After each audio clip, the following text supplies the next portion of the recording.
more lies. Seek within. Observe. Bombs away! Night falls. Forest, protect us for the everlasting forest.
Welcome, one and all. I've been expecting you.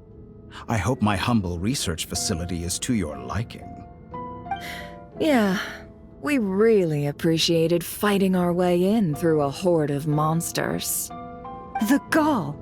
You expect us to believe you've just been patiently waiting for us? Of course I have.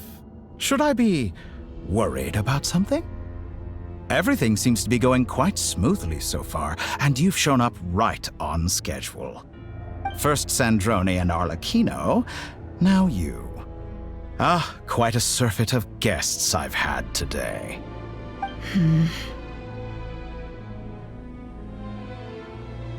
If you were looking for them, I should probably mention that Arlecchino disappeared as soon as she entered the facility.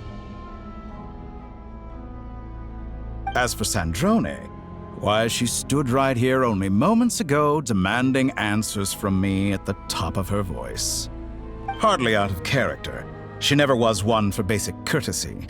But I have to admit, I was a little surprised to see her showing concern for someone besides herself. Does everyone you associate with undergo such a change in temperament? Speaking as a researcher, I have to say, it is not a change for the better. It threatens... Well, since you ask... So you've got your hands on the moon marrow, and now you're claiming godhood. Don't you think that's a bit of a stretch, Dottore? I must protest what you are insinuating with that phrase, claiming godhood. I am not claiming anything.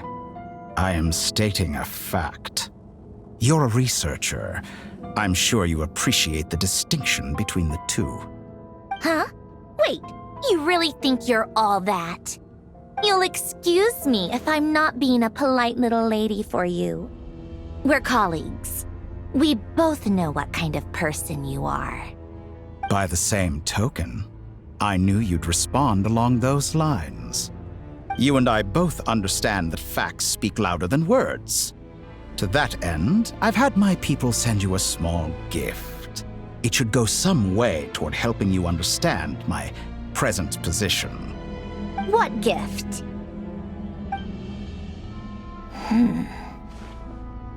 Where have all your troops gone? Who knows?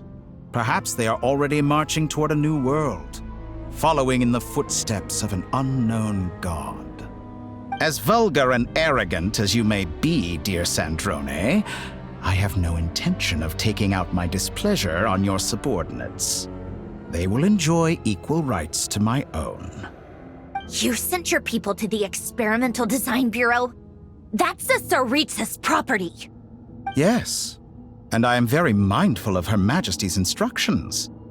But you know full well that they do not conflict with my present goals. In which case, all I'm doing is conducting another one of my experiments. Is there a problem with that? Now then, you have a judgment call to make. Am I simply lying to stall you? Or is it possible that every word I am saying is the truth? In which case, your subordinates really are in danger. So now you've turned on fellow Fatui soldiers. You're completely insane. I have set a new rule for myself. Each person gets one chance. Naturally, that includes you, Sandrone. If you wish to leave, I won't stop you. We are colleagues, after all. Scumbag!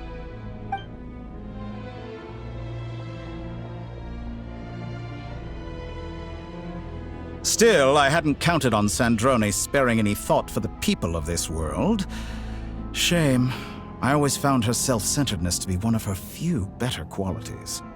How can she ever hope to achieve greatness when she's so obsessed with protecting her little design bureau? It's more than a little disingenuous to speak of achieving greatness while taking hostages. Or does honor no longer mean anything to you? Honor? I have the marrow of 2 moons in my possession and will soon complete the construction of a 3rd. I will be the god of a new world. And you speak to me of honor? How charmingly naive. Those are sacred relics. You do not deserve them. In my view, many in this world do not deserve to be alive. And yet I mercifully permit them to go on living, do I not? You'll come to regret your actions. Will I now? Let's see if you can make me.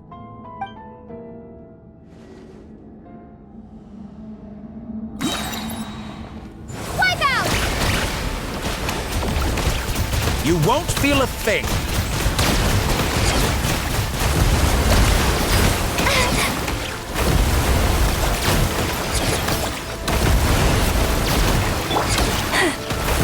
Poor lost lamb. Stay your hand. By the frost moon of old.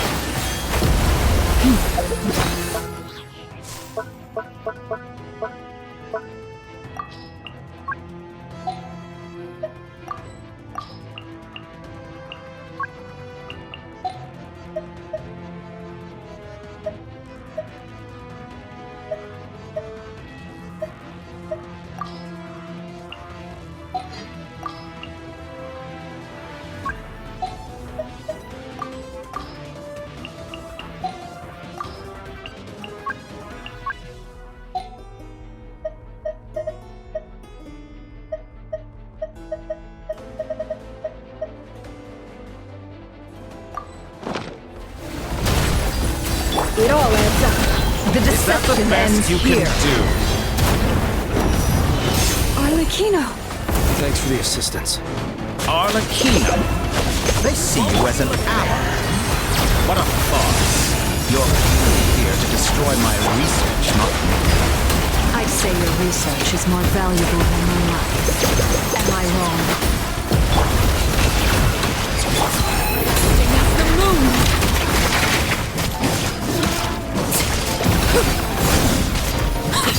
Transfixed! Your actions betray your fear of me. To the everlasting forest. Shatter like a reflection. Seek within.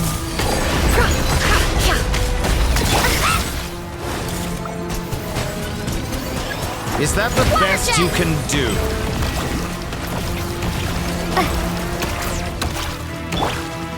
Close your eyes. Observe. Do you fear the dark? Can't hide the Is truth. this all it takes to tire you?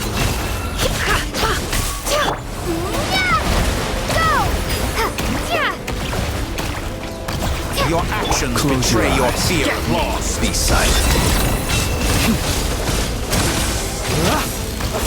Close your eyes.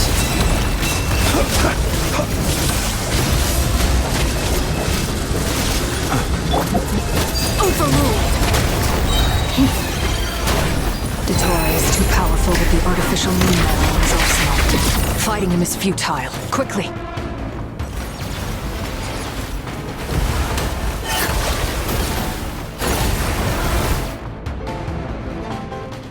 Let's go. I've always thought it is wiser to flee than surrender.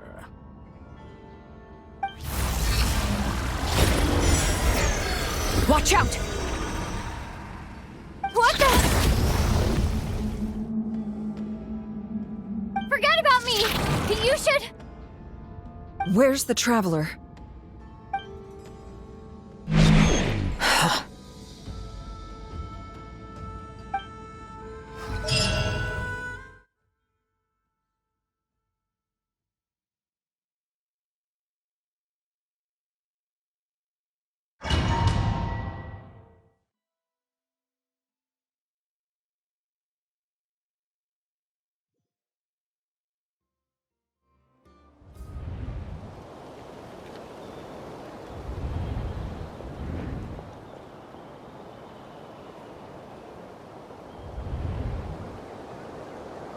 What just happened?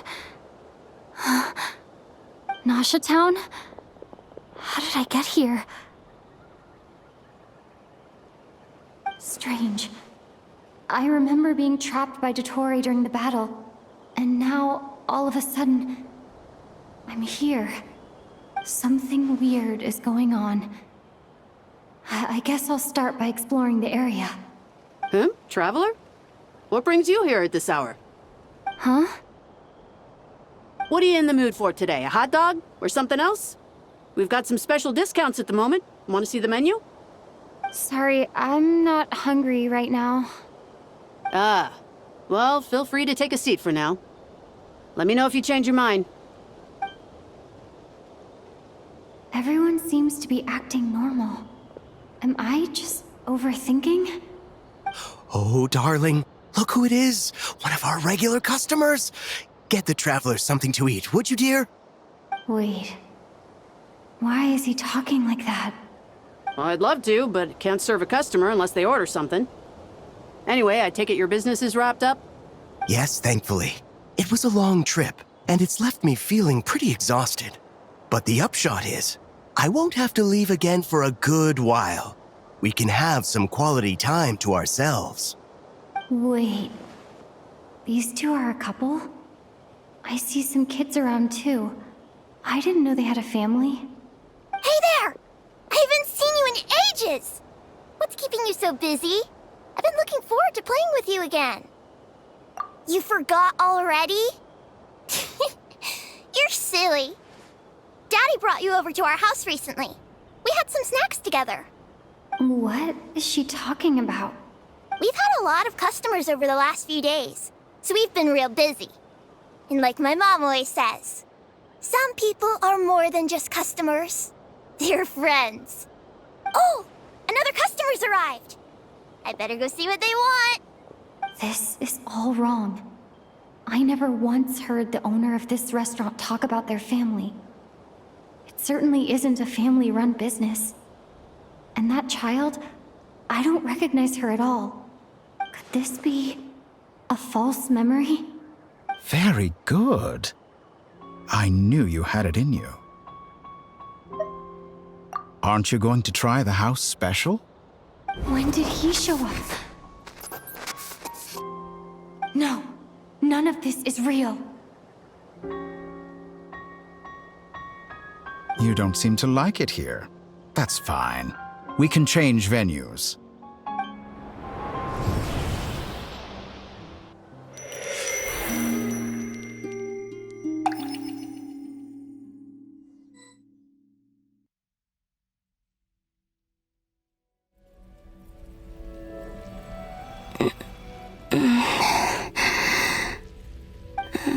I'm still alive.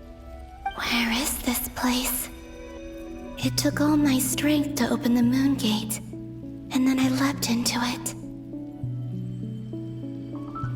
So this is the moon's reflection? The mysterious realm beyond the gate?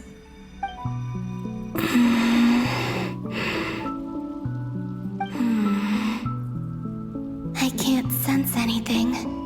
I guess I could try opening the gate once more.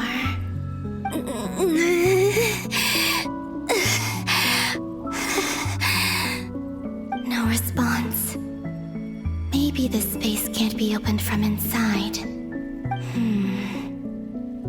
If this was the space that killed both Revier and his lover, then why am I unscathed? Or... no, I'm not unscathed. Even the air here feels frozen in place. There is nothing here with which I can restore my power.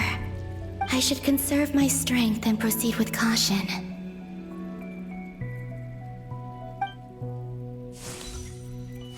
I don't believe Dotori's scheming will stop just because I escaped.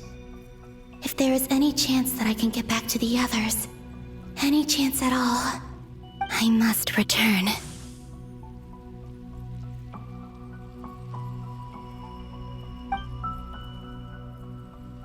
Emptiness, silence. What is this place? Or maybe the real question is, what is it for? What's this? Looks like it responds to my power.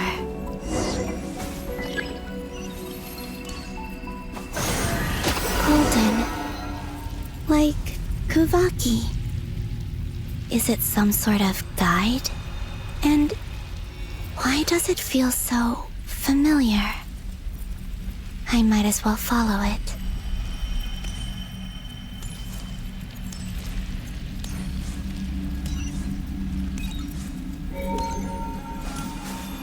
Where does this lead?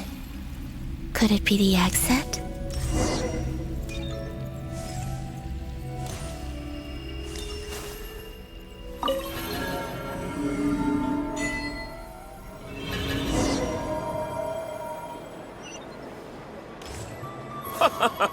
Welcome home, Moon Goddess. Is this Nasha Town? But isn't Moon Prayer Night over already?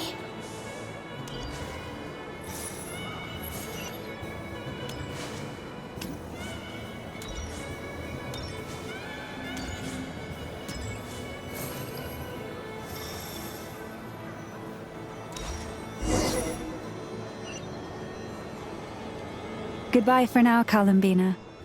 I hope you have a wonderful night. I will. Everyone else. And... me? Are these... my memories?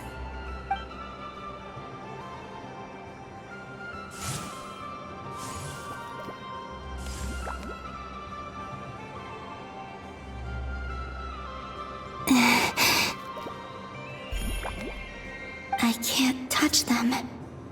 It's as if we're separated by some impenetrable power.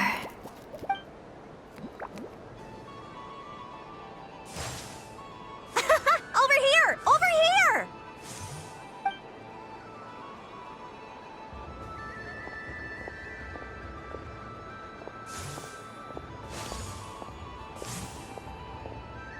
Let the people in these memories pass right through me.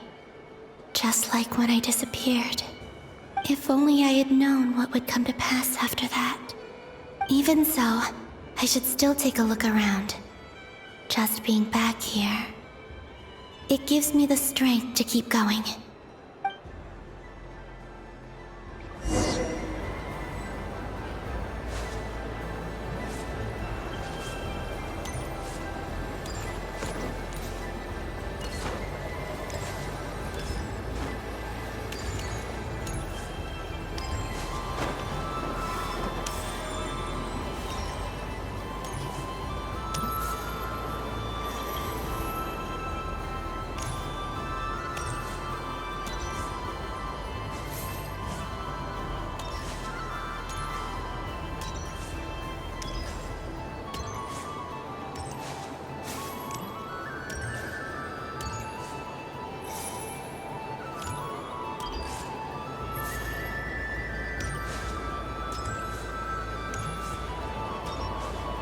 Welcome home, Moon Goddess.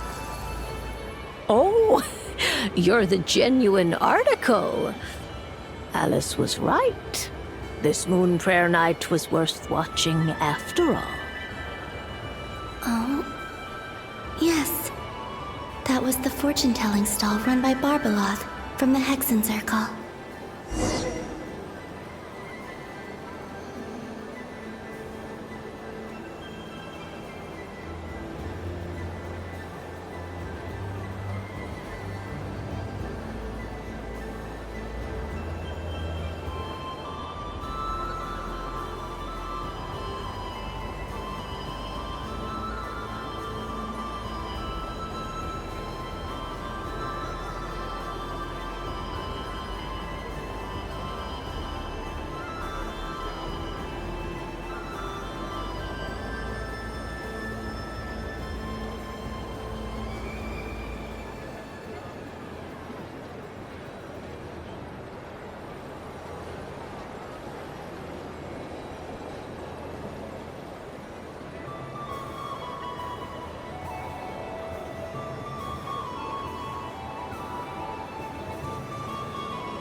Please, draw the first lunar arcana.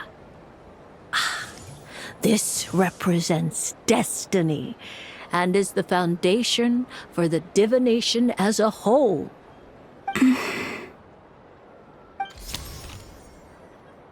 My destiny.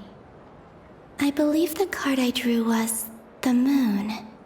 Now that I think about it, Barbeloth's divination was absolutely right. It's almost time to draw the last card. The one that represents the future.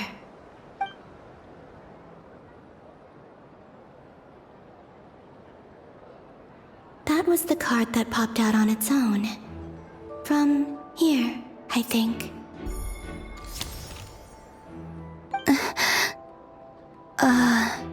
Kuvaki Pulse? What? Fascinating. I've never encountered this before in my role as a diviner. What's going on? Did that card leave the deck? Because of my influence? All I did was try to touch it, and then... Maybe this memory space is not untouchable after all. Are there weak points in the barrier? Or is it possible that there's more to this space than my memories alone. This card is death. I need to get to the bottom of this. I'll try touching something else.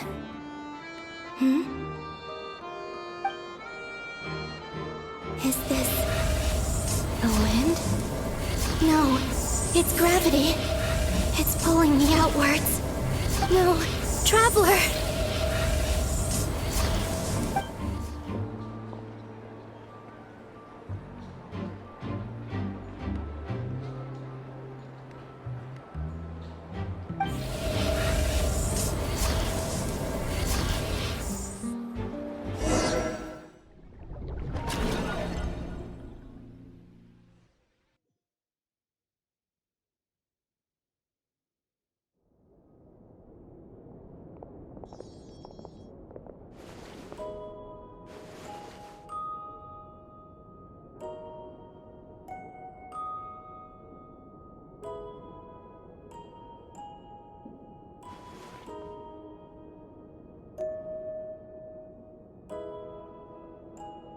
Hyman, listen to me. From the bottom of our hearts, we are so sorry. We completely understand how you must feel. The Traveler is trapped, and we all feel responsible for it. Don't say that! Hyman's not a little kid! You didn't leave her behind on purpose! There was nothing you could do!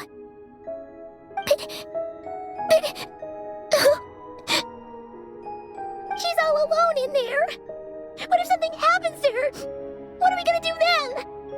We've barely spent any time apart since we met.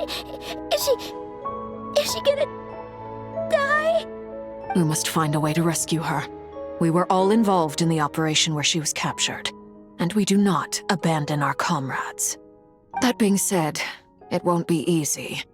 Through conversation with the others on our return, we've arrived at a basic idea of what we're up against. Dottore's lab has clearly been in operation for a lot longer than we realized. We found many monster samples stored there. In all likelihood, they were materials he used to research his latest technology. We also know that through his contact with the phantoms of Hyperborea, he gained knowledge about the moons and certain Hyperborean technologies. Using this knowledge, he then fashioned an artificial moon marrow to serve as a replacement for the frost moon beyond the sky. Unlike Columbina, Dottore is not being rejected by Teyvat. And even with 2 of the 3 moon marrows, his power far exceeds all of ours combined. Once his 3rd moon marrow is complete, Dottore will have completely seized the authority of the 3 moons. Teyvat's most primordial powers will then be in his grasp. Does that mean... I'm afraid so. No one could have predicted this level of insanity, not even from Dottore. And unfortunately, his insanity is coupled with an intellect and ambition that not even his peers in the Fatui can match. This is dire. Sounds like the world is done for. The 3 moons' authority can influence the very fabric of time and space. I dare not imagine what a monster like him would do with that kind of power. The trouble's already begun, I'm afraid. On our way back, we discovered that part of Krai is being enveloped by an unknown energy. We cannot ascertain what is happening inside. I'm convinced this is Dottore's doing. Not that there's any way to prove it. The issue is, we have no idea what his intentions are. The only thing more frustrating than facing down evil is knowing that it will surely come, but not knowing when. The Doctor is guilty of numerous crimes at Mondstadt as well. One of our knights, well, former knights, his father was murdered by Dottore. His ideology and methodology are a danger to everything in his path, from individuals to entire nations.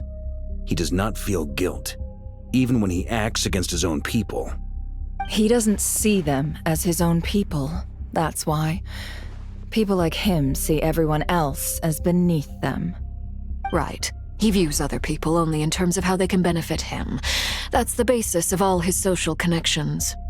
Granted, he's hardly the only harbinger to pursue their own interests. We all do, and Her Majesty is gracious enough to permit it.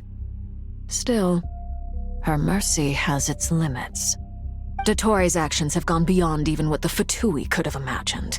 Usurping divine authority to become a god. For a servant of the Tsaritsa, that goes beyond being disloyal. It's treason of the highest order. We can't expect him to heed the Tsaritsa's will once he gains the Three Moons' authority. Even we harbingers consider him the most self-interested among us. Poor Traveler. Of all the people to get caught by... We have to go save her! Right now! Please! We gotta find a way!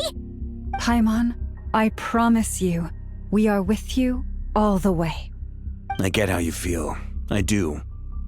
But it's gonna take more than strong emotions to take down an enemy like Dottore. What we need now is more information.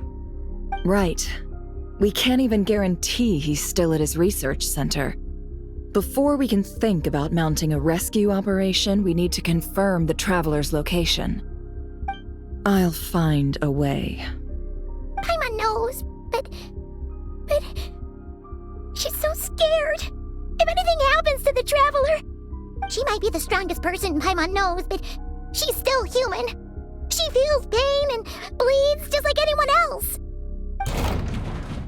Then think things through before you stick your neck out. Unless you want to lose your head. Sandrone. Miss Sandrone, you're okay? Put the stuff over there, and be gentle with it. Am I okay?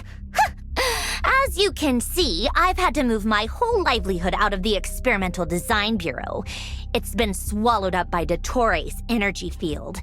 If I'd left it any longer, I probably would have gotten stuck there. Ugh, Dottore always goes a little loco when he finds a shiny new toy. Not that he'd ever admit that. But this time, he's gone full psycho.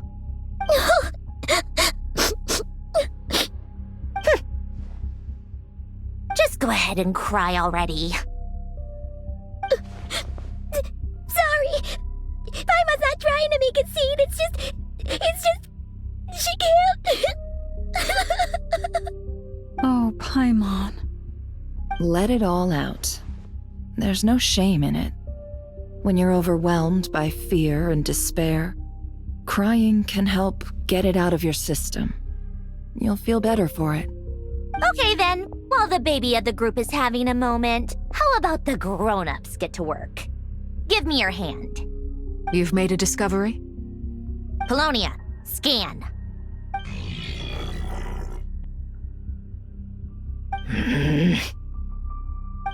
You, hand, now. Oh, I thought you'd never ask, my lady.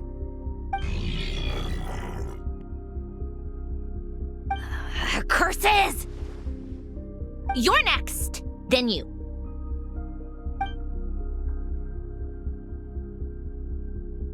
Dottore, you son of a... He's done something to us! Everyone who entered his research center has been implanted with some sort of curse. I don't feel anything unusual at the moment. Does that mean it hasn't activated yet? Is there a way to figure out its purpose and what might trigger it? My best guess is Dottore created it using the Moon Goddess's powers. 1 second, analyzing. Ugh! That friggin' maniac! So, what twisted game is he playing this time? The moment I analyzed the energy composition, some encrypted text appeared in my mind's eye. And when I deciphered it according to the Fatui standard encryption protocol, I got the following message. Feel free to run, or you will perish in Nod Krai. He's mocking us. Yep, he loves to toy with people. Only in this case, there might be more to it. But I didn't detect any murderous intent or malice either in the message or the curse's energy. As if this is him at his least malicious. Or perhaps all people are cowards in his eyes. Maybe he thinks the threat alone will be effective. What a despicable person.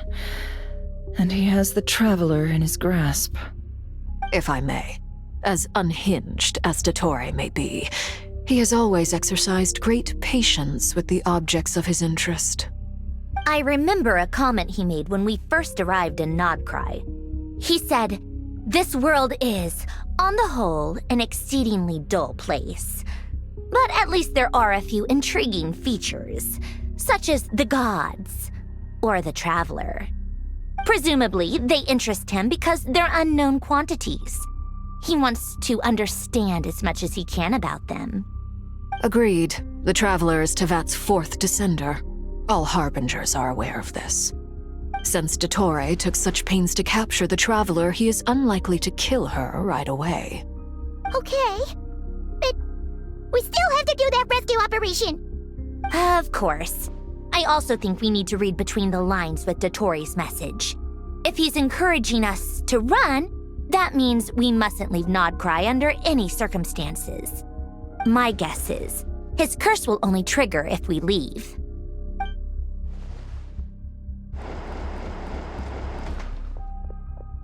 We've discovered multiple energy fields.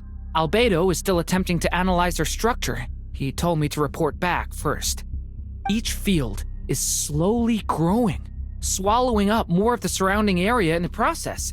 And the pace of their expansion has increased since we first examined them. He's probably trying to swallow Krai whole. His nefarious ambition knows no bounds. If this continues, the whole of Tevat will be in trouble, not just Krai.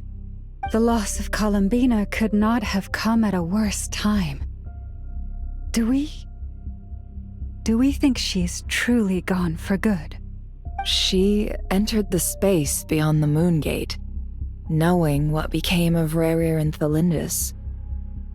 I'm sorry, but I fear the odds aren't good. Don't be ridiculous. If I know her, she's busy finding a way back as we speak just so she can annoy me. She isn't dead. Whatever has become of her, the fact remains that we are two comrades short on the eve of a decisive battle. We need to find out the Traveler's location, but there is also other work to be done. Agreed. Whatever Dottore is planning, we have to get the local populace somewhere safe. So, as well as a rescue mission, we have to organize a mass evacuation at the same time. It would be best if someone could approach leaders of neighboring nations and negotiate emergency asylum for Krai's inhabitants. Can anyone handle that? Snezhnaya is one option. I'll see what I can do. This would be so much easier if the Traveler was here. No! Stop thinking like that, Paimon. Paimon will join you. She's pretty well connected thanks to the Traveler. Maybe it'll come in handy. Either way, that's what the Traveler would do if she was here.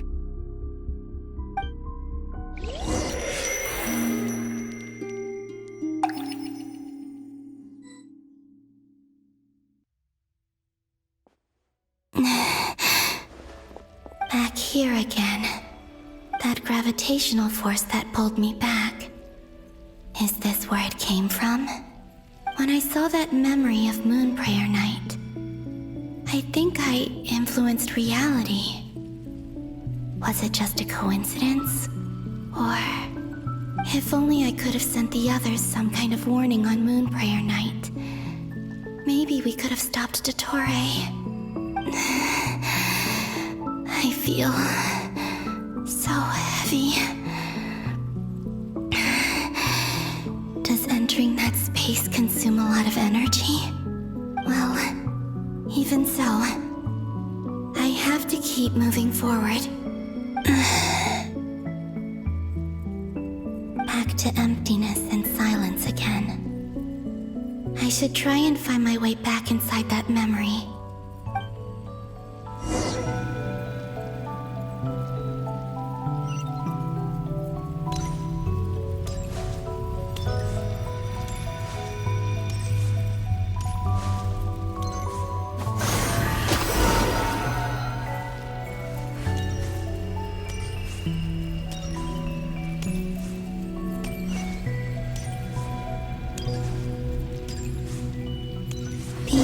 From last time isn't showing up.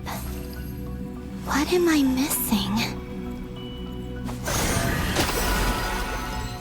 Looks like I need to gather these scattered fragments.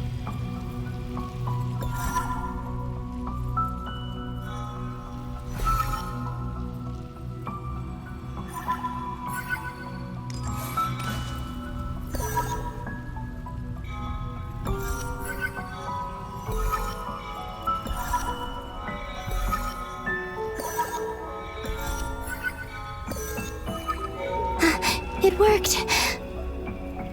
Hopefully I can stay inside for a bit longer this time.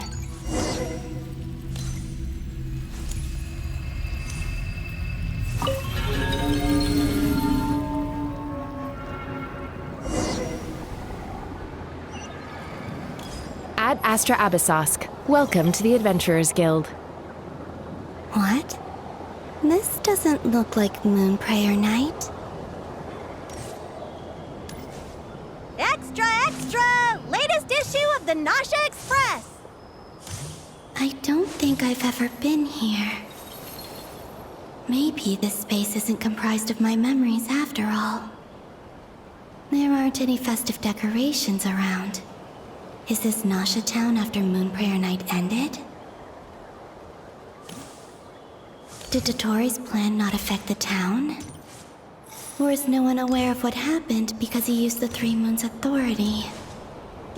Let me see if I can influence anyone else.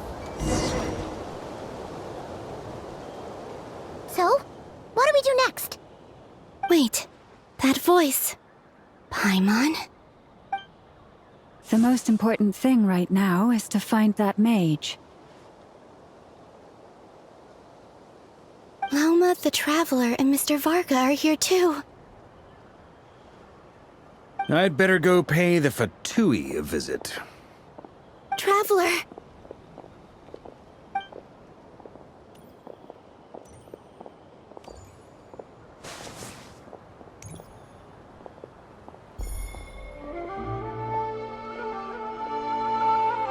Huh?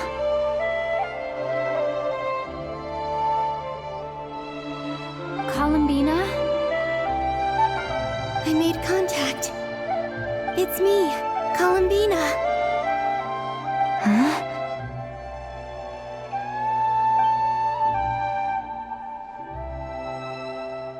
Traveler?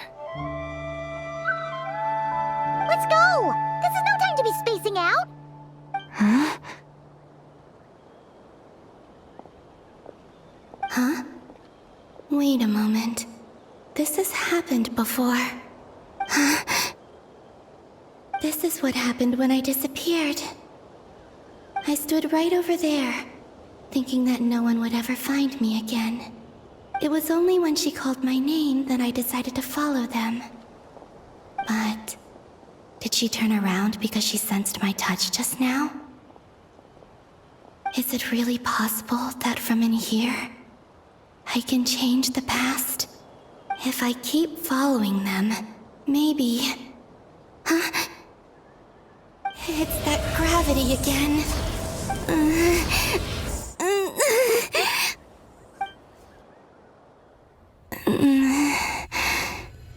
Every time I influence reality within that space, this force intervenes and pulls me back.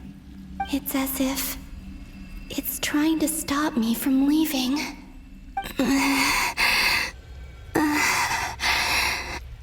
I'm getting weaker and weaker. I'll just have to try another approach next time. Come on, Columbina. Keep going. You have to tell everyone what happened.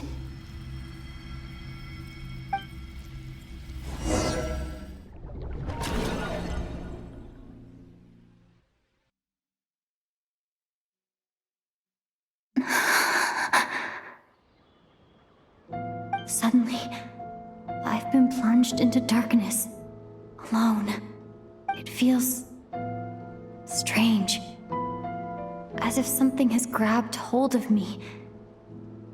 Is Dottore now powerful enough to interfere with space itself? Look at you, standing so still in total silence. I almost didn't recognize you. Hello there, traveler. He seems to be in a good mood. Wait, what's that behind him? Ah, so you noticed. This is the completed trilune. 2 primordial moon marrows and 1 artificial specimen. You are wary of it. Good. Maintain that reverence. You performed well in that recent battle. Brave and reckless as always. Courage is the sign of a true hero, and impulsiveness is the hallmark of those who strive to advance. I say this not to belittle you. Most creatures are far more timid by comparison. 3 moon marrows. Does that mean the artificial one is now complete too? Well spotted. What do you think? For a replica I built myself, I dare say it looks the part. Dottore, are you planting illusions in my mind? I have no interest in fooling your eyes. On the contrary, I hope to show you the true essence of all that you see before you. Is this not a beautiful city? People live in peace and find joy in their work. The streets are safe. People can even leave their doors unlocked at night. You might say it is the Elysium everyone dreams of. All available data indicates your values and worldview conform with the mainstream. This kind of society should be quite to your taste. False beauty is deceitful. Lies are to no one's taste. I wonder, is it your moral standards that are too high? Or your expectations of reality? Answer me this. If someone existed in a sweet dream from the moment they were born, a dream in which they never once felt pain, which do you think they would consider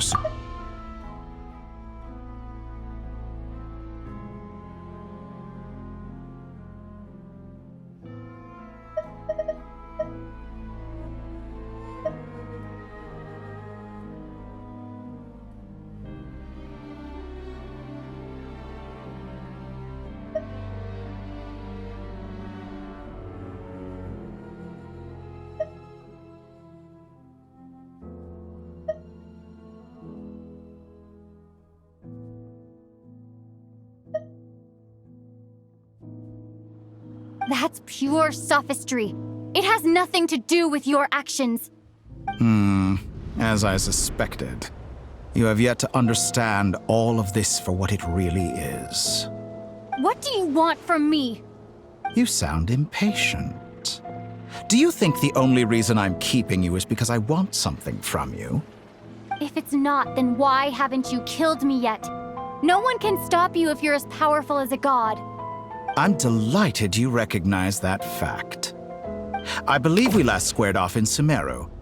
Ah, the memories. How time flies.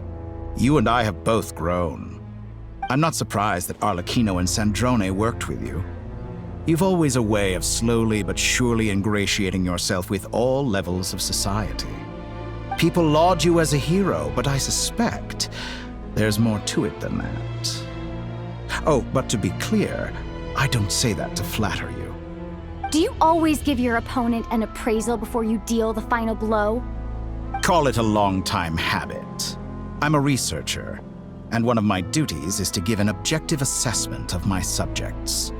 But you misunderstand. We are not opponents. Not at this moment. I just want to talk.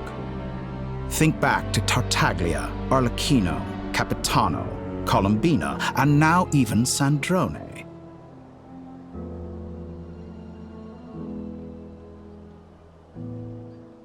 You've worked with each of them in the past. I believe you can work with me as well. What makes you so sure? Well, why not? Should the good associate only with the good and the bad befriend only the bad? I like to think we could have a more mature relationship than that. Surely you don't think all your relationships are grounded in friendship or shared ideals. People come together because it benefits them to do so. If you think of the people you admire, you must surely admit that they have provided some benefit to you. Morality, ambition, dreams. People have plenty of words to embellish the nature of their relationships. But once you break free from those ethical frameworks, you will see that the only thing connecting the two of you is mutual benefit. And that is what I'd like to talk to you about. We're finally getting into it. He's probably been planning to kidnap me for a long time now. But for what exactly? He has the authority of all 3 moons. I won't be able to gain the upper hand in a fight. Best if I pretend that I'm willing to negotiate for now. You say you're a god, but you also speak of mutual benefit. What could a god want that the 3 moons cannot provide? Excellent question. But before I answer, I would ask you the same thing. Gaining Columbina's allegiance was a rare and extraordinary feat. But the Moon Marrows are now in my hands, and I have the edge over her. For this artificial moon is not being rejected by Teyvat. Her identity and lineage may have been a thing of glory in the old world, but they were also shackles that prevented her from ever integrating into Teyvat. I, on the other hand, you may view me as a thief, but I have overcome that limitation. So what is it that the 3 moons cannot grant you? What stops you from negotiating with me to get what you want? I don't make deals with lying psychopaths. That's quite an accusation. Are you expecting me to get angry with you? Well, this is one aspect in which my personal growth has served me well. In the past, my less mature self might have been disappointed, perhaps even angry, over a small setback like this.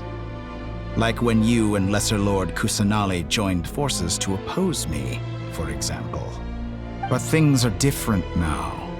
Just as the rich do not quibble with the poor, I no longer find myself perturbed by these trivial affairs. Human relationships end with conflicts of emotions and interests.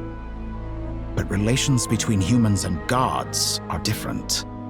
And ours is even more unique. I have ascended to the highest heights and laid claim to unprecedented horizons. And you were no ordinary person to begin with.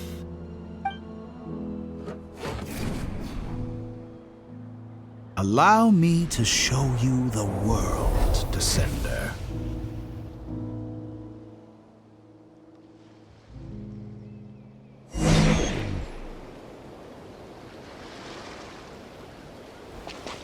To stand, walk, jump, sit, and lie down. These are the most common of behaviors.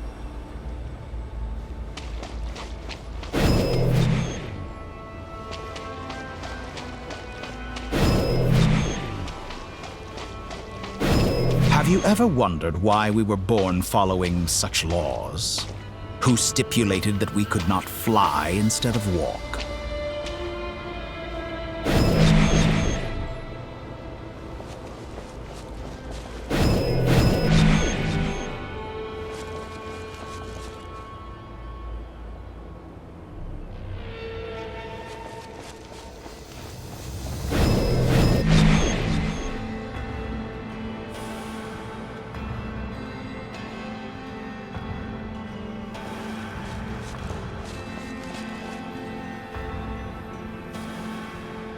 Someone of your talent and experience must surely know of the 4 great rulers who serve the heavenly principles. They govern life, death, time, and space. One wounded by a blade will die from blood loss or infection, and one who falls into a lake will drown in agony. The elderly wallow in solitude, and the solitary age faster. Eventually, new life is born, only to embark on the same path of suffering. These 4 divisions anchor the world and shackle those who live in it. But they themselves transcend its boundaries, squandering the power bestowed by the heavens. All who live yearn for equality, but unless the gods prostrate themselves and profess that they are mere servants of the living, equality can never exist. Who makes the rules we must live by? Who has the right to restrict us?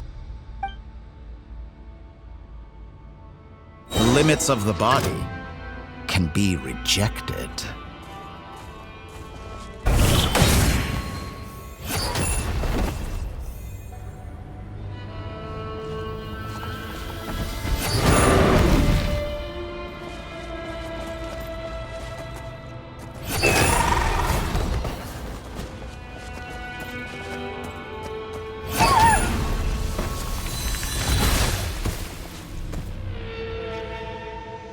How does it feel to be among those with absolute power? You cannot conceive the extent to which your flesh hinders your mind and spirit.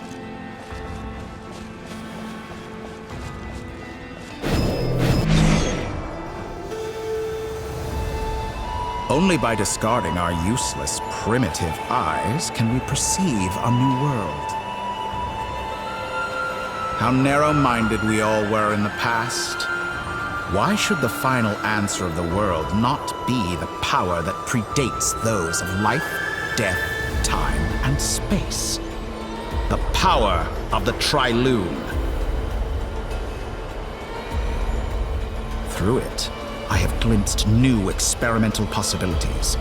Nature suppressed, authority exiled, souls controlled.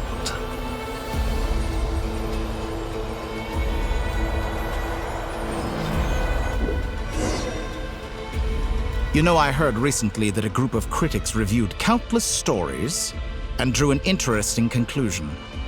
They found that it is more often than not the villains who strive tirelessly to push the boundaries of progress. In fact, long before this, someone voiced a similar idea in an academia editorial.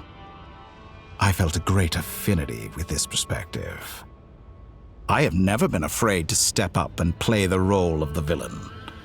Fanatics are trampled down for their transgressions, and those who transcend are rebuked for their audacity. And so, the majority of creatures are too timid to follow my lead. But all sacrifices made during my experiments have been worthwhile, as you can now see. I can offer you something new, something unique, precisely because I am a villain.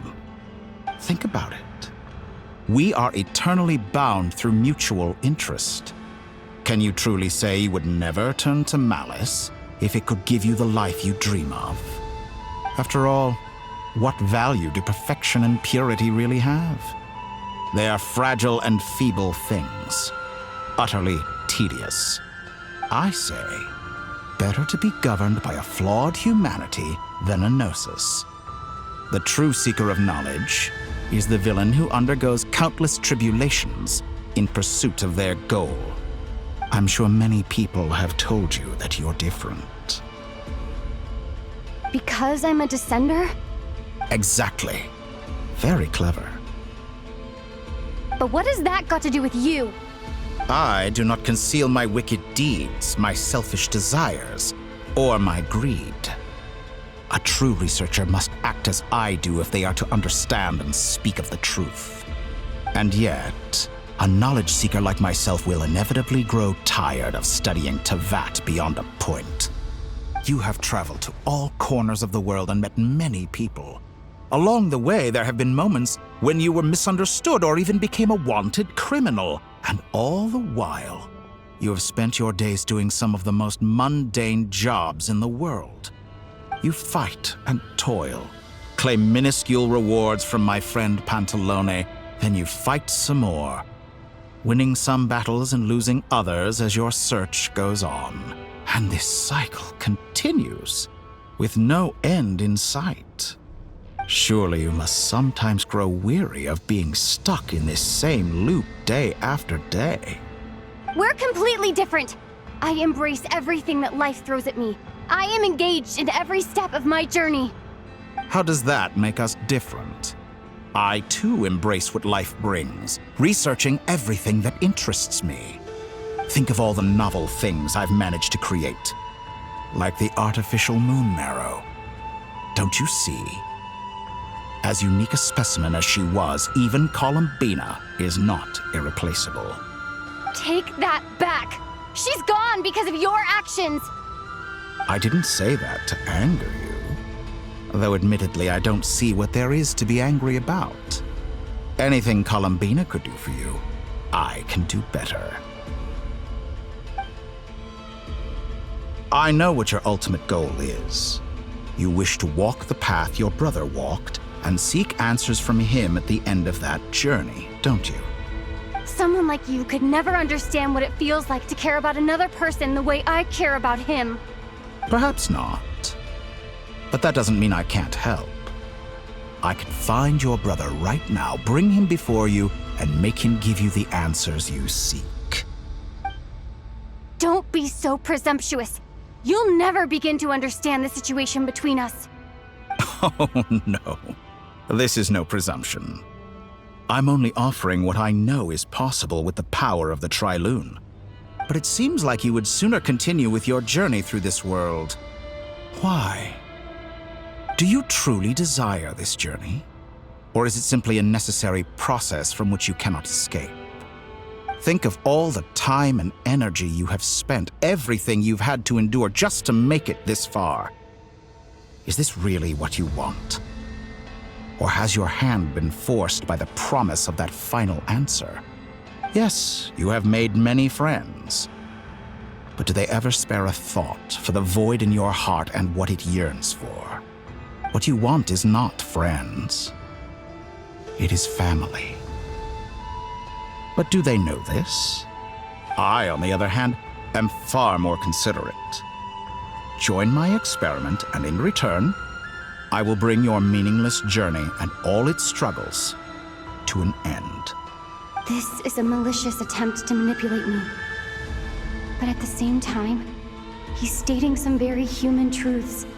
Of course, he's right about my predicament. How can I deny it? I have faced ungrateful strangers, never-ending troubles, an endless quest for answers. I want to see him. After everything I've been through, words can't describe how much I miss him, how much I want to be reunited with him. Wherever you are right now, do you miss me too?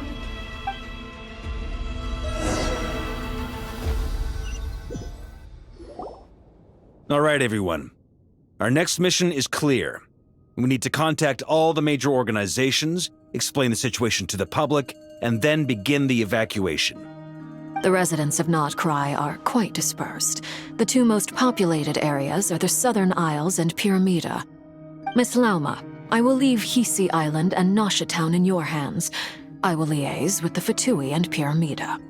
Agreed. We will reach out to Natlan and Snezhnaya. Anyone found north of the Experimental Design Bureau should follow the Fatui to Snezhnaya. As for those dwelling south of that line, I will ask the Voynich Guild to help persuade them to leave. Then I, Mr. Varka, and the Frostmoon Scions will escort them to Natlan. The Voynich Guild has dealings with the Curatorium of Secrets. I will send them a letter vouching for your credibility. Yehoda, you should help Lauma. This is too big of a task for one person. My wish has come true. You're willingly lending me your most capable employee for the day. Well, good for you if all this only takes a day.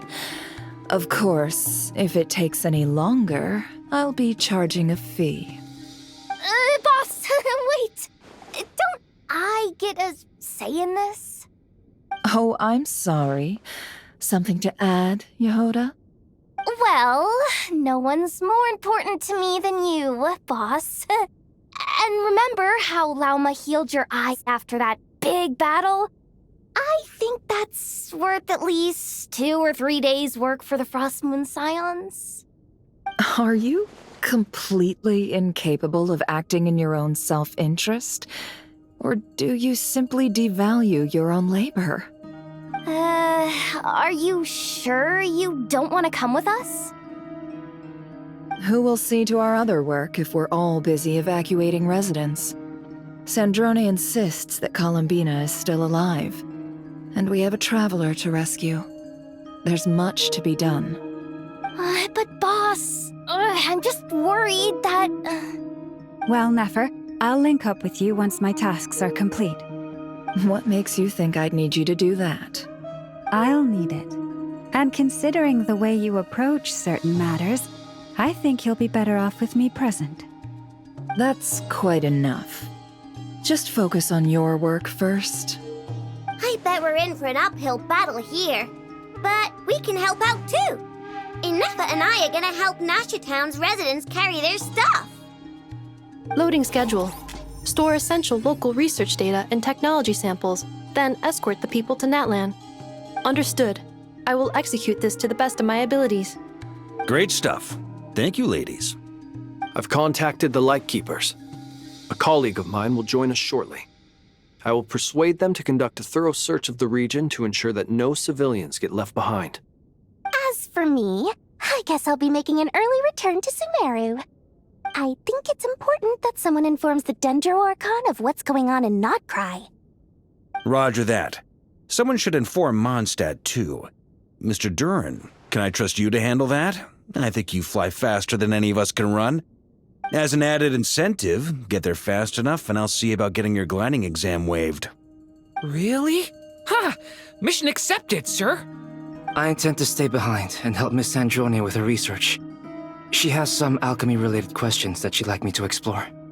She recognizes your expertise, then. I wish you a fruitful collaboration. Thank you. In truth, I was surprised to hear her express an interest in subject matter outside of machines. I believe she has been investigating some Fontanian technology recently. She made a point of bringing the relevant materials with her when she left the Experimental Design Bureau. She's sorting through everything in her room as we speak. I should mention that we have one other friend who isn't present. He hasn't made his position in all of this clear. But if we know anything about him, he's likely investigating on his own. Paimon's been very quiet today. But I know how close she and the Traveler are with the Natlanese. She should come with us to the border. Okay. Paimon will do her best. Make sure to heed Sandrone's warning. Many of us have been cursed by Dottore. As such, under no circumstances should anyone cross national borders. Remain within Krai. That aside, personally, I have faith in Columbina. Things look grim, sure, but who knows how it'll play out. Same goes for rescuing the Traveler. Both of them are important allies and friends. We'll be counting on you to gather intel on them, Miss Nefer. Ah, wonderful. You're all here.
That voice again!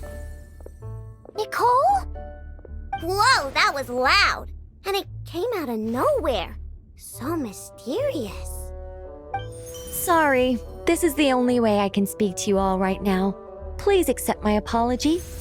Anyway, time is short. I'll cut to the chase.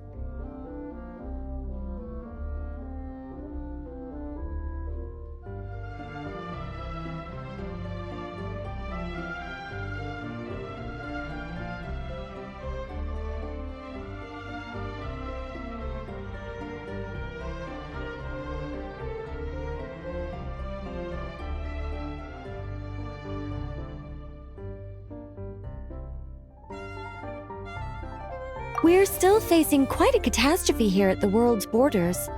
Alice has roped in every Hexen Circle member she can get a hold of. Except for me. She told me I had to come and help you all out as a matter of urgency. I quote, "You love talking, don't you? Well, now it's finally your time to shine. Take these. Make sure the whole party gets one each.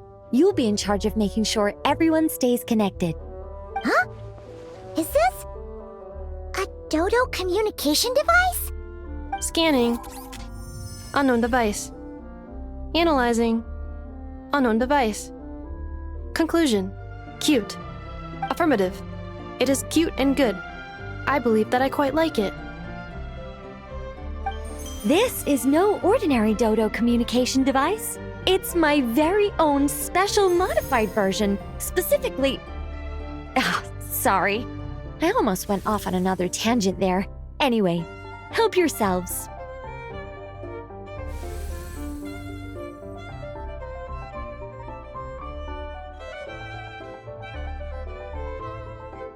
It will allow us to communicate over long distances within Nodcry.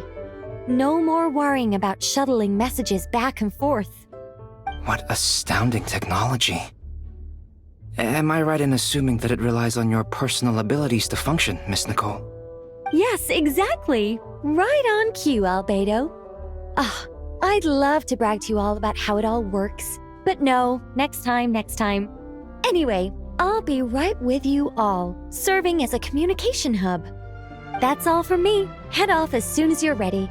I'll be staying here to keep watch, and I'll be sending you my blessings.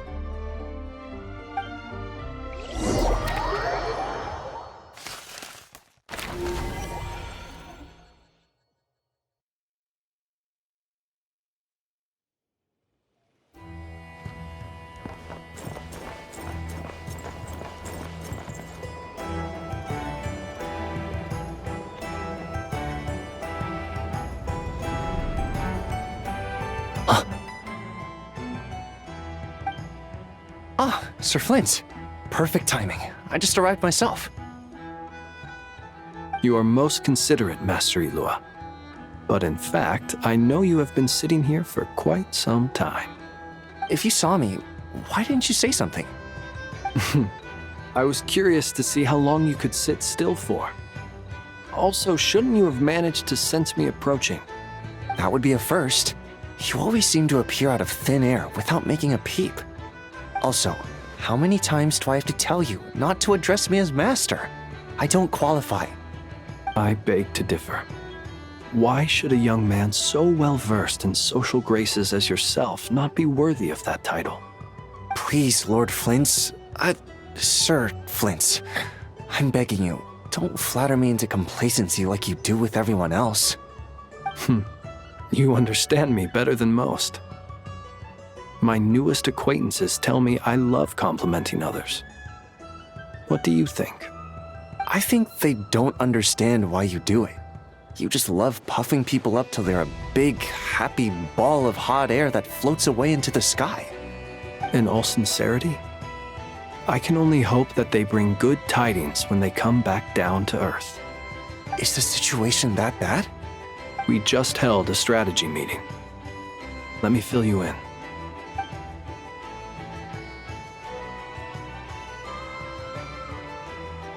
In short, we need everyone gone from Pyramida. We also need a team of Lightkeepers to scour the more remote regions of Nodcry for civilians to evacuate. I only hope we have enough personnel. We do. Old Man Nikita will definitely help, and we can recall anyone out on patrol to focus on this instead. Good. I'm sure you and the others will make short work of this. Now, don't forget, once you've completed this task, make sure you and the rest of the team evacuate to either Snezhnaya or Natlan as well. Flint? If you've got something to say, Master Ilua, why not guess what I'm thinking right now? You mentioned that you have something else to deal with later. How difficult is it going to be? I doubt it will be easy.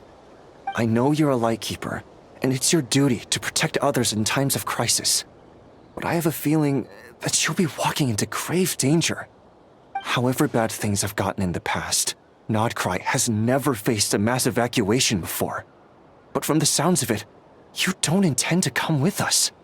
I don't mean to pry, and it's probably none of my business. But whatever it is you're intending, you don't have to go through with it, you know.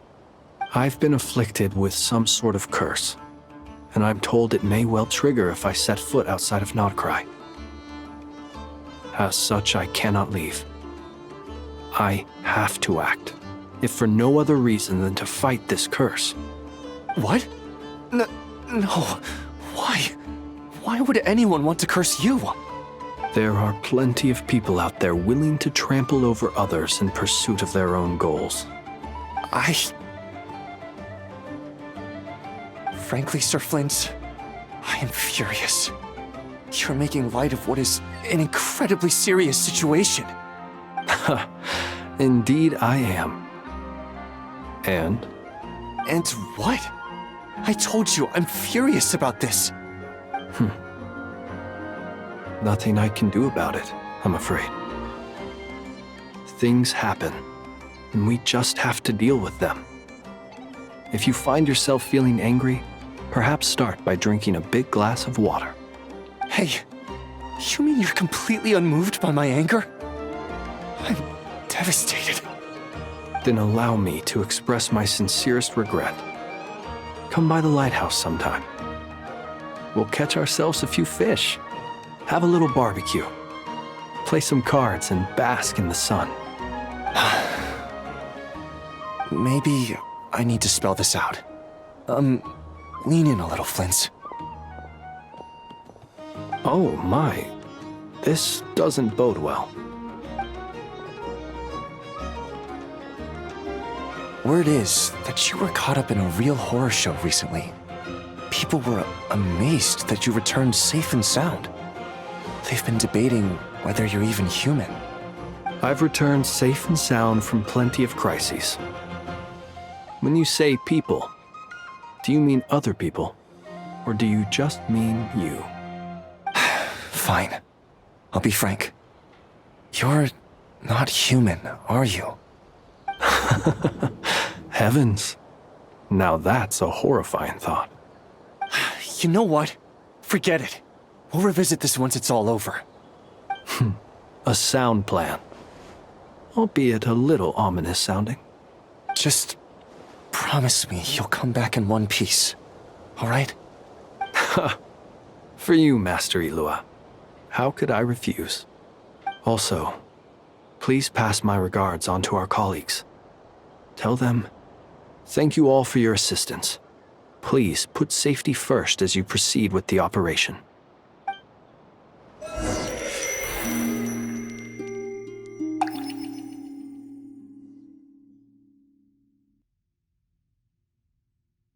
I have to keep searching for a path toward reality.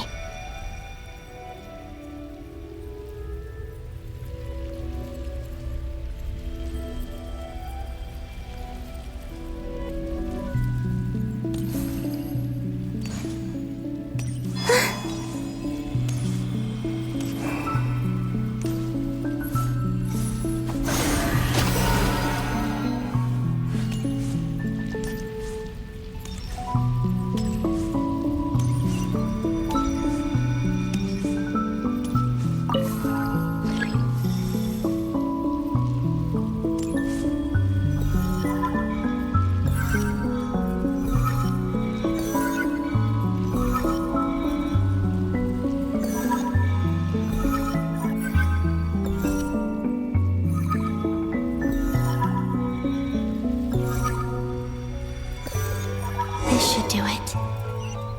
The last 2 times I tried to influence reality in this space, it consumed a lot of Kuvaki.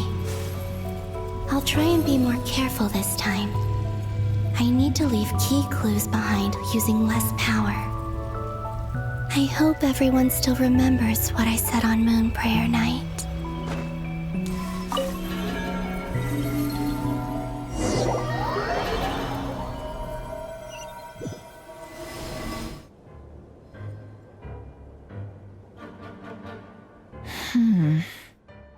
Nothing here either.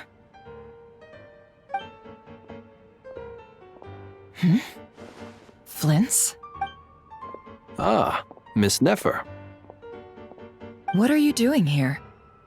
Unless... I just spoke with Itlua about arrangements for the search and came for a walk nearby. As for you, why would... Huh. It appears we think along similar lines. And neither of us likes to accept things at face value. As well as figuring out how to gather intel on the Traveler, I wanted to confirm some of my own suspicions. Also, we'll need to bring a lot of force to bear against Dottore, even if we're only looking to rescue the Traveler. We can't leave anything to chance. You don't think Columbina perished either, do you? I'm merely considering the possibility that she survived, just as you are. How much can we really know about a deity like her anyway? Do you remember what she said on Moon Prayer Night? About using moonlight to send messages to us? Of course. I think that's why we're both here. Where have you checked so far? I've been focusing on the outdoors. Anywhere the moonlight shines. I checked most of Nasha Town, but didn't find anything. I checked the Curatorium of Secrets, and a few rooms where I thought I might find some leads. But no luck here either. The only places I haven't looked yet are the rooms in the flagship. But process of elimination isn't the only thing that brought me here. Oh, really? What's your other reason? After all that build-up, our mystery ally never showed up even once!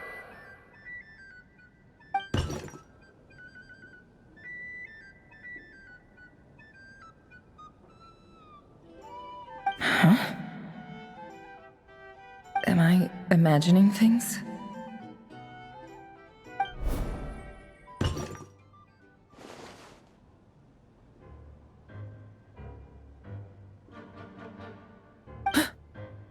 Come on, let's see what's going on.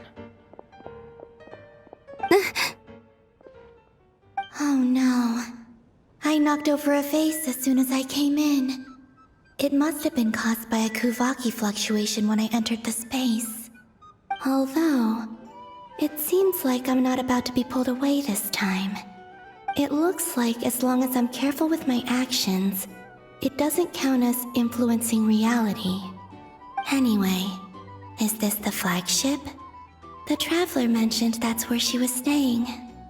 I only went into the lobby last time, so I've never actually been here before. How does this space work? If nothing else, I can now be sure that it is not simply memory. She mentioned where her room was. I think it's... this one.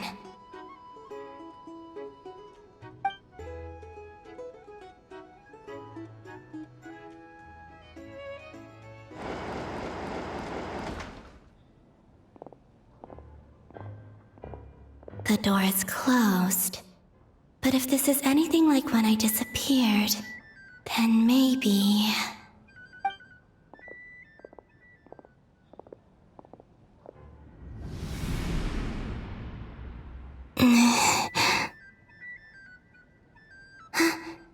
I'm in.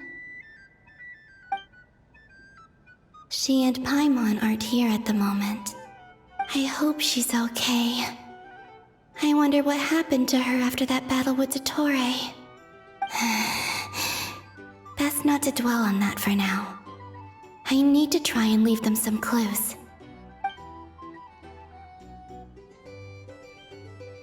Please, Traveler.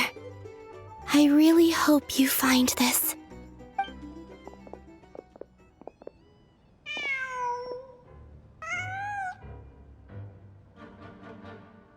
Huh. Just a cat. Nothing else here strikes me as noteworthy. Didn't you stay here for a couple of nights once? Before Rarir showed himself, yes. It's also where the Traveler and I first met. Did you notice anything unusual during your stay? I remember thinking how much noisier the flagship is at night compared to the graveyard. The Traveler and Paimon were most congenial neighbors. This is where they've been staying, yes? Over here? That's right. I wouldn't usually condone breaking and entering, but we can make it up to them later. Focus now. I have to write a message on the wall using Kuvaki, just like I said on Moon Prayer Night.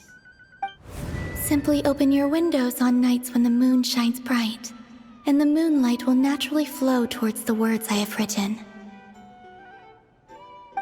Here goes.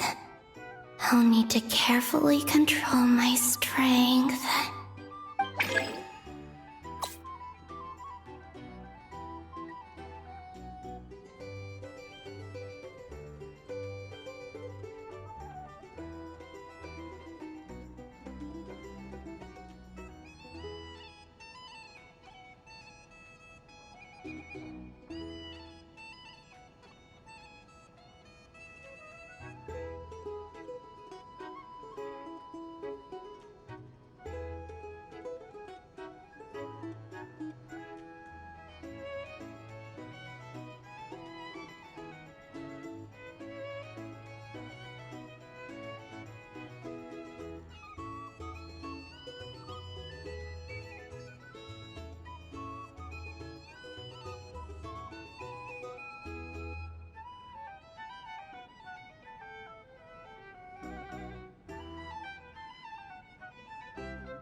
There's a noise outside the door.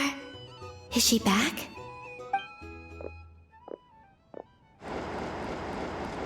Please, you have to see these words.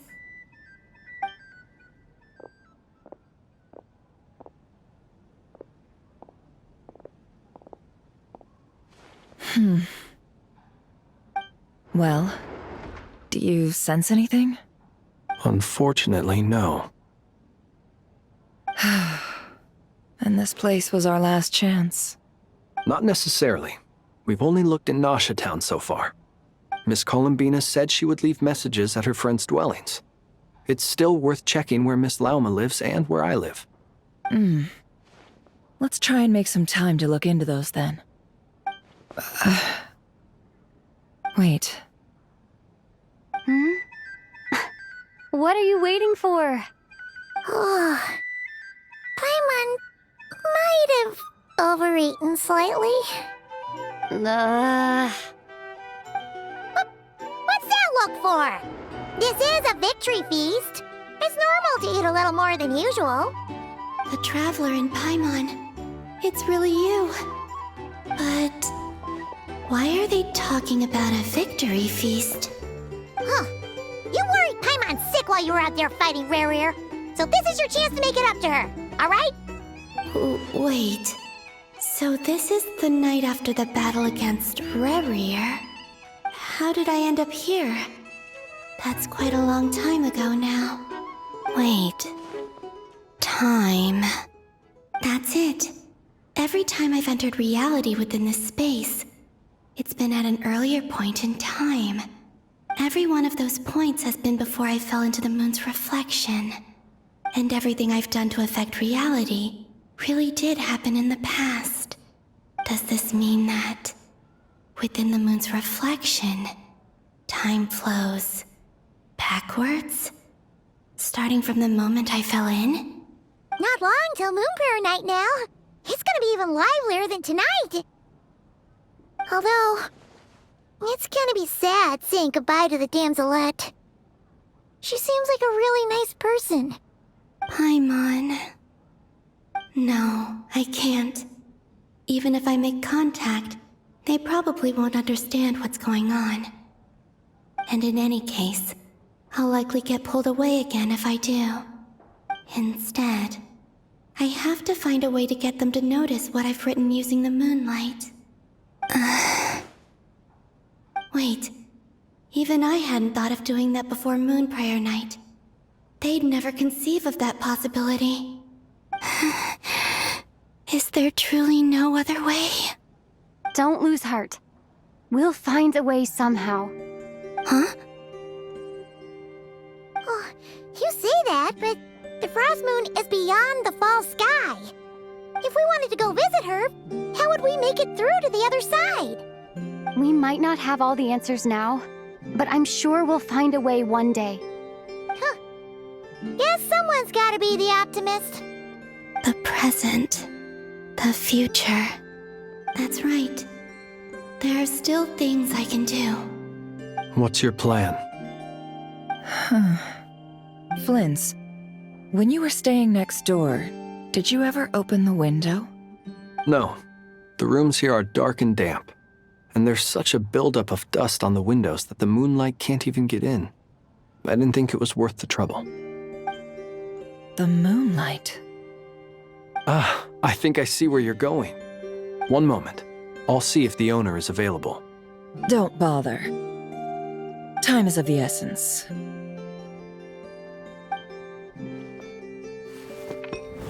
Time. Even if no one sees what I've written at this moment, maybe someone will remember what I said after Moon Prayer Night. I need to write down as much information as I can. And maybe one day...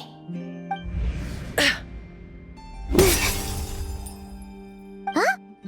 What's up with you? You can't even hold your cup steady. Are you getting tired? A little. Well, you should probably hit the hay then. You've had a really tough couple of days for you.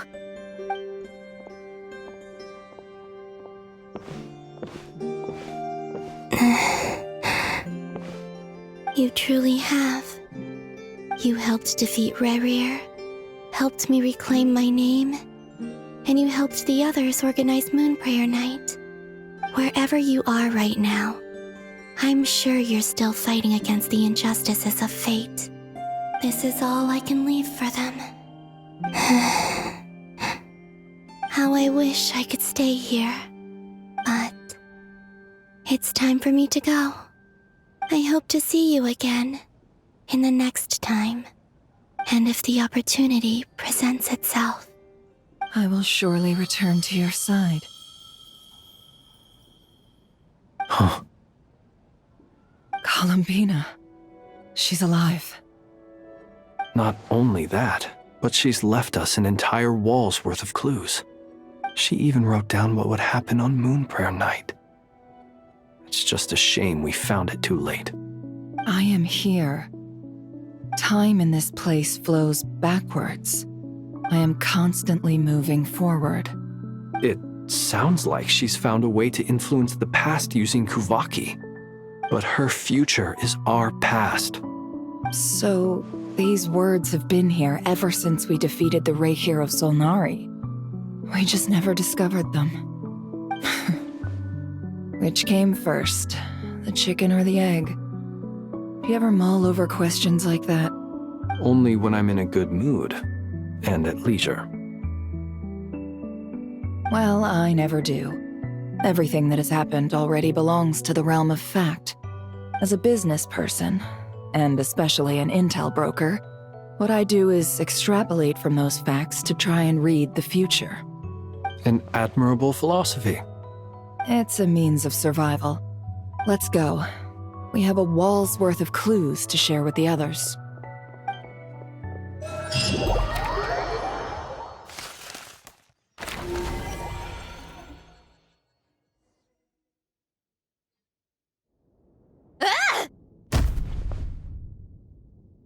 It appears that the doctor's energy signature has changed to something similar to Kuvaki, but not like the Kuvaki we're used to. Krai's Kuvaki devices will only have a limited effect on it. I can see why you've chosen to place your hopes in alchemy instead. Also, I must say these books are rather profound. My subordinates just shipped them in from Fontaine. Some of them are from the Narcissenkreuz Ordo. Some are incident reports from Petrichor, and then there's a few test reports for these junk machines. Additionally, after some further scanning, I've discovered something extremely annoying. What's that? Teyvat's skies contain multiple moons. A long time ago, when I did my first scan, I detected 3, just as the legends say. But when I checked again just now, I detected 4 moons. So there's one extra? Yeah. Originally, I thought that if I could still find 3 moons, that would at least mean Columbina's still alive. But then it occurred to me that apart from the frost moon, Teyvat's moons are just husks. And husks surely shouldn't show up in the scan, since they're not alive. It's weird, isn't it? If we can't even distinguish between a dead and a living moon, how are we supposed to know whether a moon goddess is still alive? Or does this mean that the moon marrows are equivalent to the moons themselves? It's certainly possible. In which case, the 4th moon you detected may be Dottore artificial creation. So he wasn't bluffing. He really built his own moon marrow. Ugh! I'm so mad right now! It's easy to get overwhelmed when you have too much on your plate. Maybe you need to relax. Perhaps try going for a walk. Or simply take a few deep breaths. Nothing can calm me down at a time like this.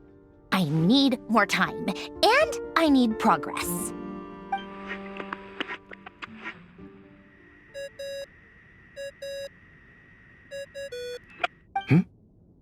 It's Mr. Flynn's. I really hate that ringing tone. Ugh. First the 4 orthants of the Narcissenkreuz, then moon marrows, Now what? Oh, sorry if we're disturbing you. Might I ask what's troubling you? What do you want? We're busy. Are you still at the Curatorium of Secrets? Yeah. Look, everyone else is still out, so there's no hurry. Plus, I'm busy, so I would appreciate if you gave me some space. Even though we have crucial intel to share? Fine. I'm listening. Do you intend to share it via the Dodo communication device? Ordinarily, I would, but this is a unique situation. I think it's best that we discuss it in person. See you at the Curatorium.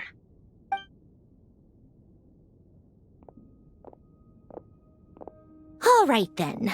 So, what's the situation? The rest of the team is still out working on their missions and evacuations, but we've decided to fill you in on the most crucial information first. Sandrone, you were right. Columbina is most likely still alive.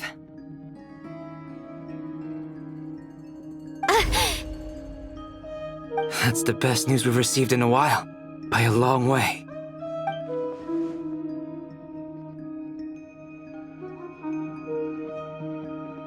Random locations. Appearing in reverse order? Are you serious? So not dying isn't enough for the moon goddess, huh? She has to show off too. Anyway, does this mean we can deduce her condition from the moon marrows? Miss Androne, there's nothing wrong with simply admitting that you're happy to hear the good news. I'm not. And she's the least of our problems. We're facing a huge crisis. If she can't control the flow of time in there, she's just gonna keep moving backwards. Different points in time won't intersect, and she'll never find a way out. Let's say life begins with a drop of water. When did time begin?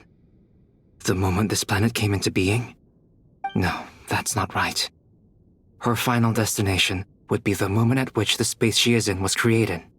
But it doesn't seem like we can influence that space from the outside world. So how can we help her?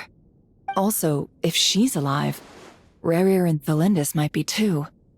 But as far as we know, neither of them have come back out. That space may not have an exit at all. I'm afraid I must concur with Miss Nefer in this. Can't exactly argue with that. Let's leave it there for now. I've taken notes on everything you said. Will it help with your research? I doubt it's gonna help with breaking Dotori's energy fields. But who knows when it might come in handy.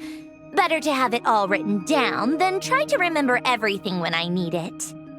All right, I need to get back to my research. Mr. Albedo has made a lot of suggestions that will require my undivided attention. Sure, I'll stay here. I have things to work on.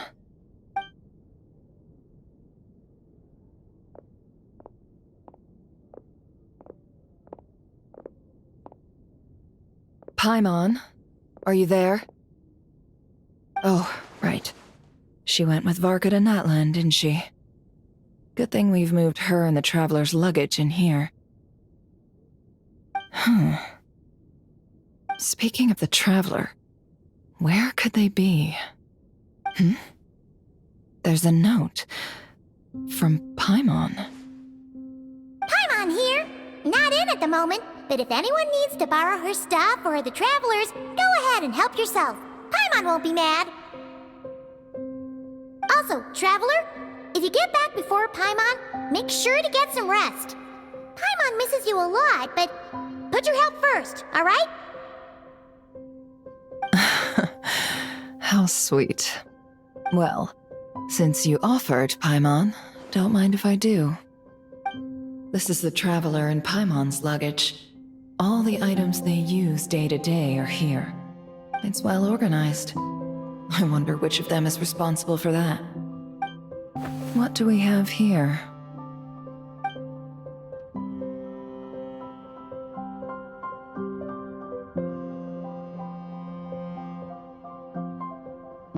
The camera captured a special moment that can only occur between people who are close to one another.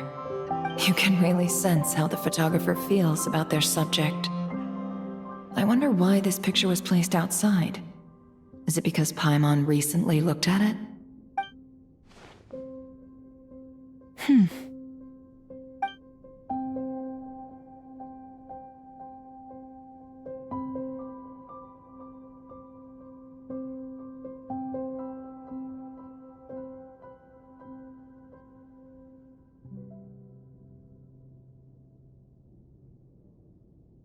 This must belong to the Traveler. Perfect. I'll use this. Hang in there. We'll find you.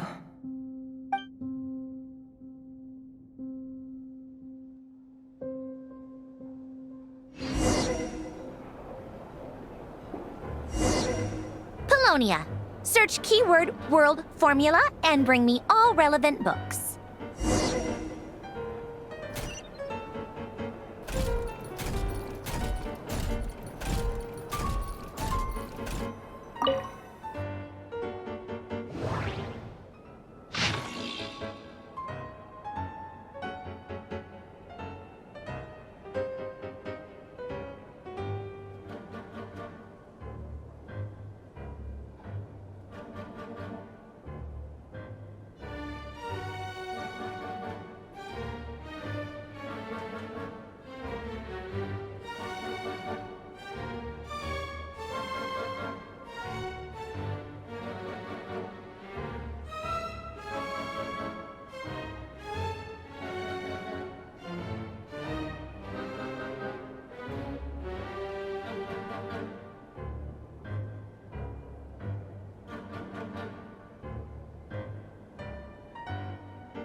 Let's see.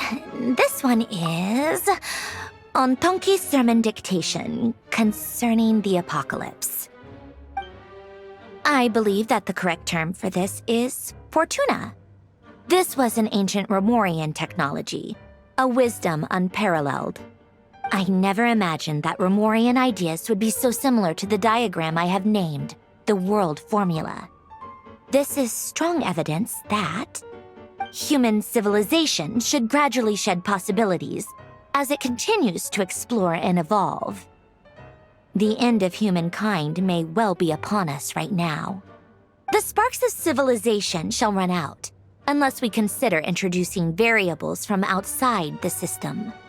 Variables. Surely that can only mean one thing. Descenders?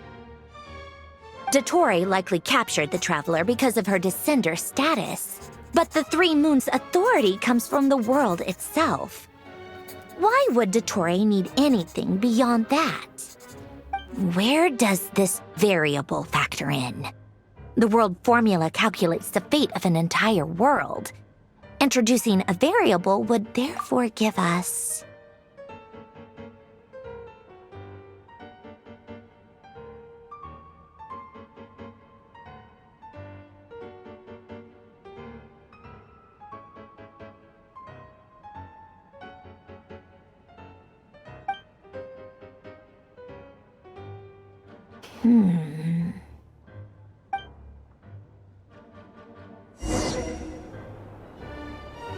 Polonia, search keyword pathway and bring me all relevant books.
Otonki Sermon Dictation. Explications on the Chemical Marriage. These titles are pretty esoteric. Observe and compute the pathway displayed in the guidance diagram. Deconstructing and reversing its effects could generate potential ideas. So, it's one of Renee's draft lectures. Deconstructing the pathway. I suppose that could lead to a breakthrough.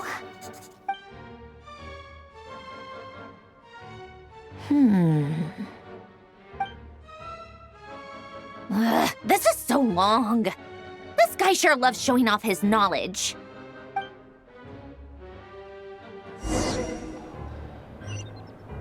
Polonia. Search keyword tree model and bring me all relevant books.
Most of the experimental devices proposed by the Lilia Crucis Ordo are built based on the simple and basic logical structure of a tree model.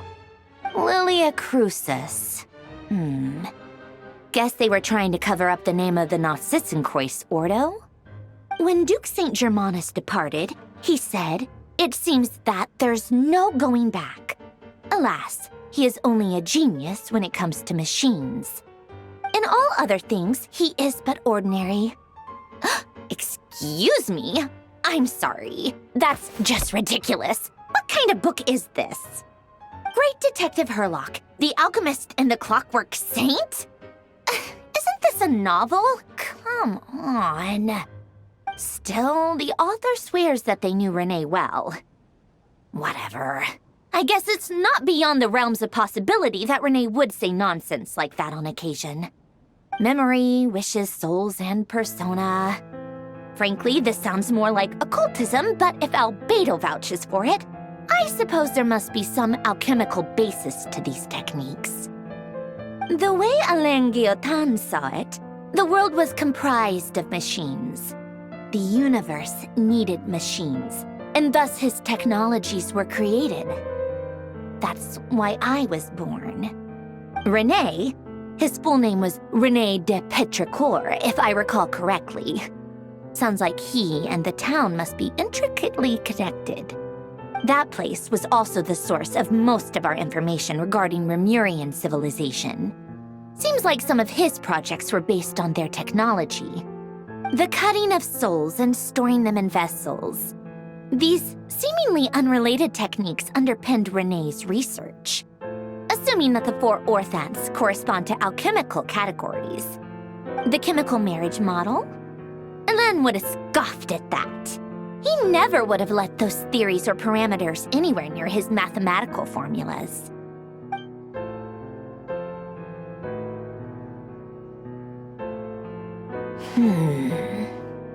What was Elen's view on René? I know he mentioned the name, albeit very rarely.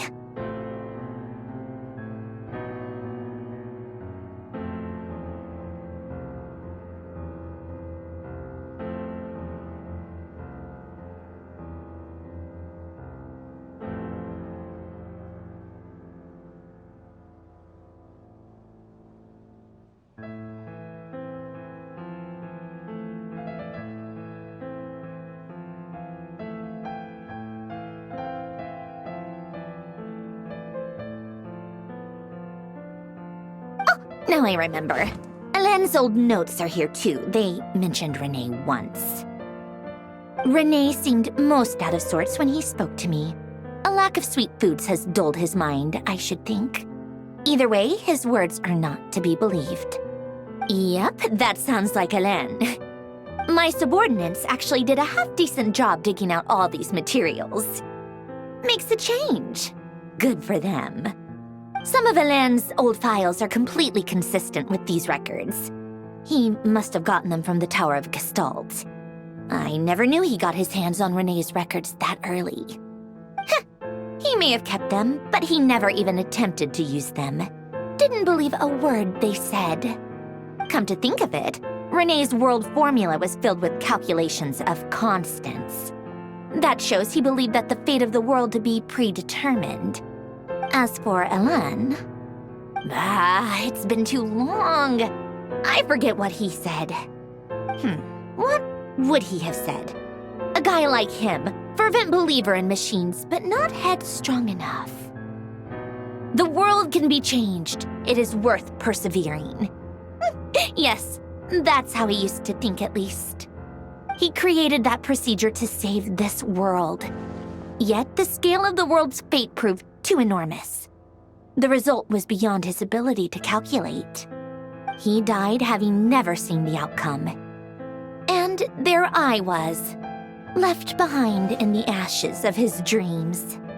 Did you really never take a close look at René's research? Or did you read it but deem his philosophy incompatible with your model?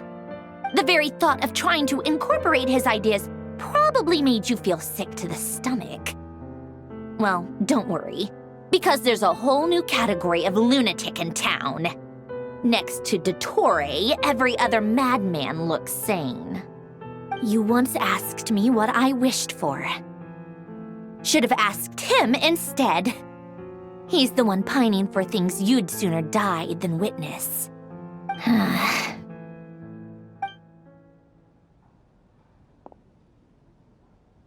Even the tiniest variable can make big waves in the present.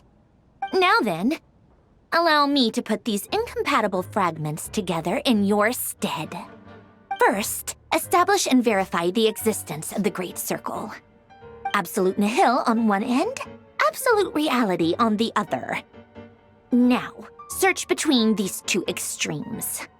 Then, the construction criteria. Variables. The sparks of civilization shall run out unless we consider introducing variables from outside the system. Input variables. Traverse the world, space-time, and civilization, then extract the essential nodes from the records to determine which variables they point to. The primordial power that differentiated itself from the void. The power of light. Yes, light. Records. Hyperborea. This is horrendously complicated. After all that, I'm still missing a few variables. I need to think this through again. How do you think it looks, Polonia? Like the frenzied scrawlings of a madwoman? Fine, keep it to yourself. It's not like you can talk anyway. I'll assume you gave it a passing grade. I jest. But true madness does often start with trying to save the world. What would Arlecchino and Columbina think if they saw this incomprehensible hen scratch? They'd probably have me institutionalized. So would Rosaline. She's been dead for a while now. When I close my eyes and think back, I can still see her face. And that enormous dress she used to wear. Such a bizarre choice. What possessed her? Oh, and the clack-clack of those heels used to drive me insane. No one's asking me, obviously, but I hope you all know that I never wanted to save the world. I'm not crazy. I don't have delusional ambitions, and that's a clinical fact. The world needs a solution, but I don't need the world's validation. It's the world begging me for answers, not the other way around.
Oh, cookies to go with the tea. Let's see. They must be from that person who brought those documents. I see they're from Hotel de Boer. Something's written on the box. We are proud to present this homage to the Fortress of Meropede's fun-filled mill collection system. Fortune cookies. Have a lucky start to your day. Sounds like a dumb gimmick to me. Be early to bed and early to rise. Get plenty of sun and drink plenty of water. Then things will surely go well for you. What? Are you kidding me? Somehow I doubt that an early night and a glass of water is magically gonna save a world on the brink of existential peril.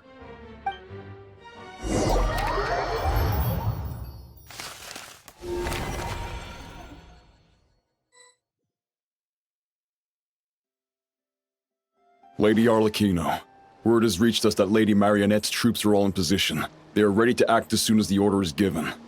Excellent.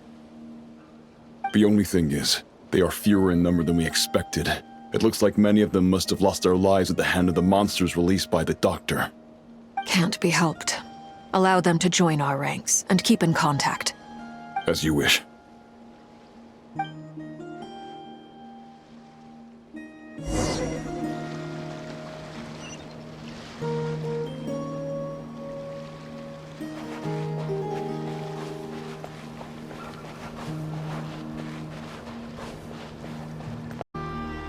Arlecchino, you look well. Did Dottore really have to build his lab right on the sole path between Snezhnaya and Krai? Had to go on a huge detour to stay out of its line of sight. Sounds like an arduous journey. I assume you've brought word from Her Majesty? Of course, all part of the job. Firstly, the Tsaritsa has authorized Fatui Internal Affairs to review Dottore's case. They will reach a formal verdict on whether he has turned traitor and whether he poses a threat to Snezhnaya. While they're working on that, I've been ordered to come and receive the refugees from Krai. They are nearby. My team will escort you to them shortly. Great. Aside from that, Her Majesty has a message for you and Sandrone personally. Huh? Where is Sandrone? She stayed behind to work since I was making the trip anyway. It seemed sensible to have one person on standby at base while the other came out to meet you. All right, guess that's just how she rolls. In that case, tell her that the Tsaritsa's decree this time is pretty awesome sounding. I think she'll like this one. Still, I wonder what... Wait, what's that? Did one of our troops turn into a monster? Take him out.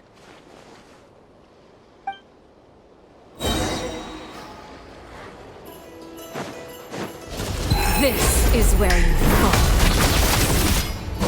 Laid bare. Riptide!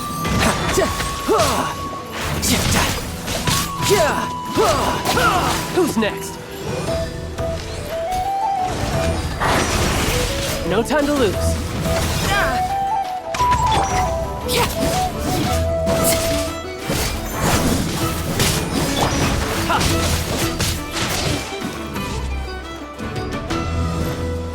Bring it on.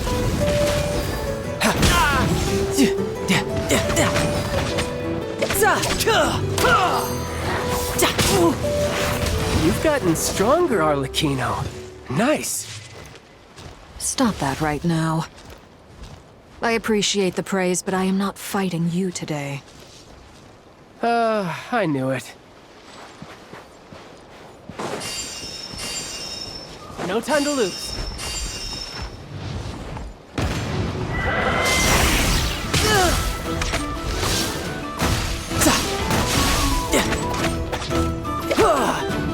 Overruled.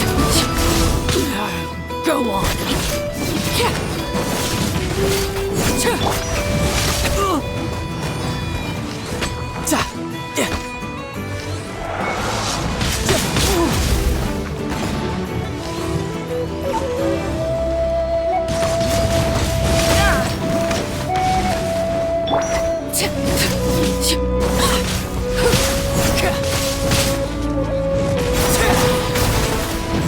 Transfixed.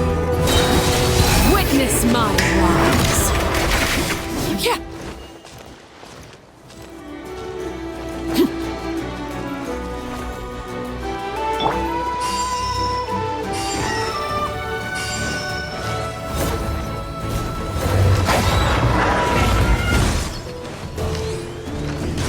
You can run! Amateur mistake.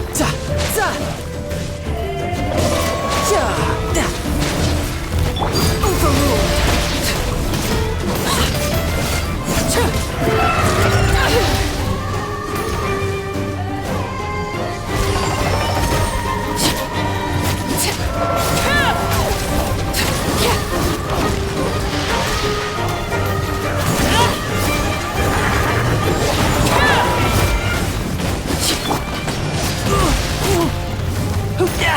Amateur mistake.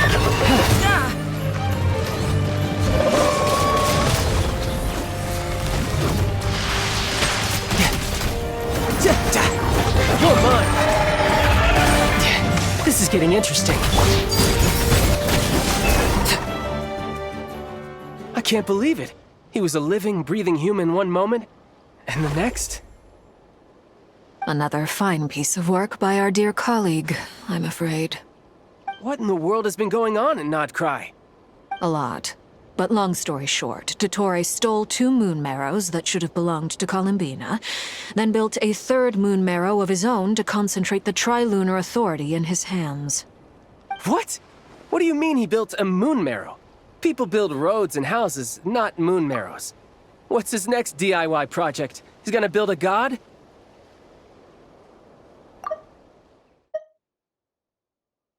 A lot. But long story short, Dottore stole 2 moon marrows that should have belonged to Columbina, then built a 3rd moon marrow of his own to concentrate the Tri-Lunar Authority in his hands. What? What do you mean he built a moon marrow? People build roads and houses, not moon marrows. What's his next DIY project? He's gonna build a god? You could stand to be less surprised. We are harbingers. The work we are engaged in makes the creation of gods seem mundane by comparison. I tell everyone who asks that you once crossed swords with Rex Lapis while serving as a key supporter for Rosaline's plan. But right now, you're acting like a common adventurer. Thanks for speaking up for me.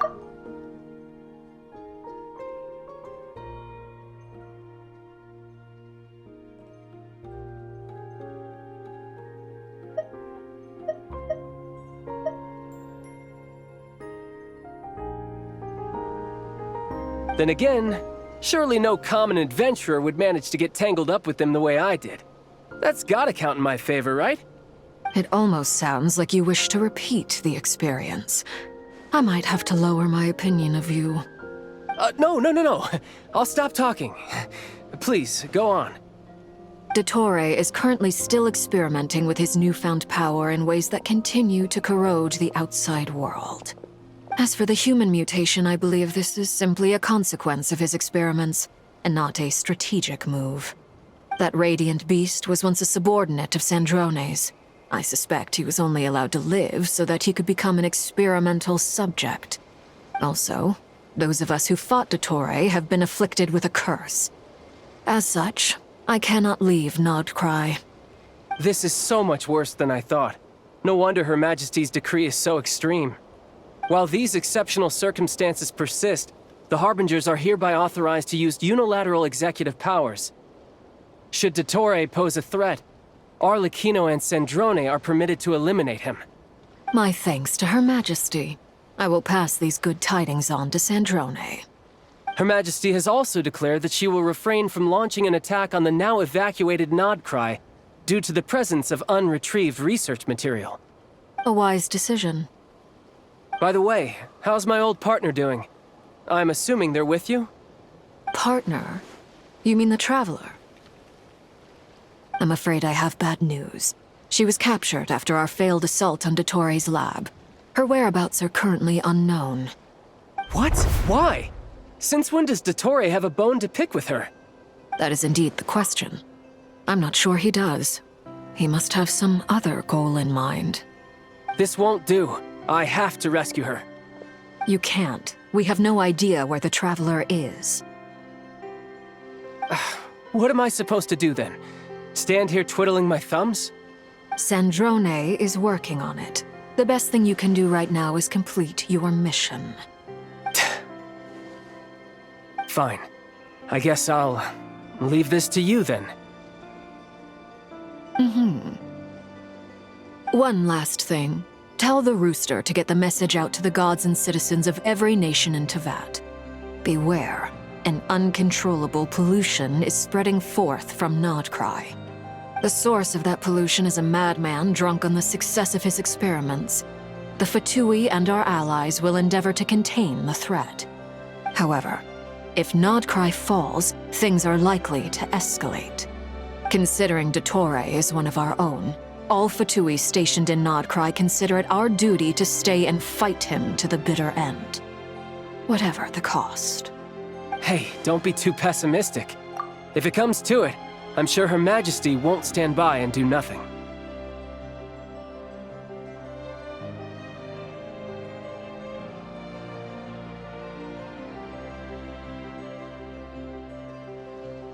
I hope you're right.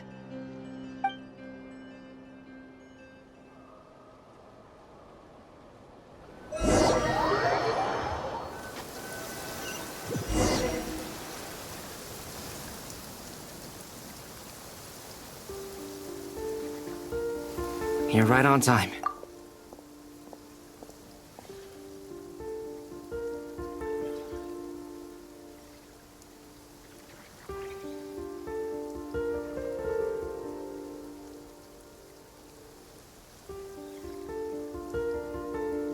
Thanks. Hey, do you think I'll get that gliding exam exemption? I made sure I was on my best behavior in Mondstadt. I landed well outside the city and walked in through the gates. I'll help you apply, don't worry. For now, let's see what we have here. What are the doctor's energy fields even made from? The usual attract and repel principles that govern Kuvaki don't seem to apply to them. They are very mysterious, but ultimately, they appear to be comprised of energies from the three realms. Thanks to research by Master in the Hexen Circle, we know that Teyvat's 7 elements are derived from the more primordial power of the Light Realm, which is antagonistic with the power of the Void Realm. Since you have the power of the Dragon Durin within you, I'm sure you can already tell that this energy field contains no abyssal energy. That's true. It's not abyssal energy, it's something pure, wild, and untamed. I've been thinking about something. Do you still remember the device that Dory supplied from the Academia when you and Miss Columbina fought Rarier? That was one of the most marvelous feats of ingenuity I've ever seen. The design, the craftsmanship, the material selection. I couldn't fault any of it.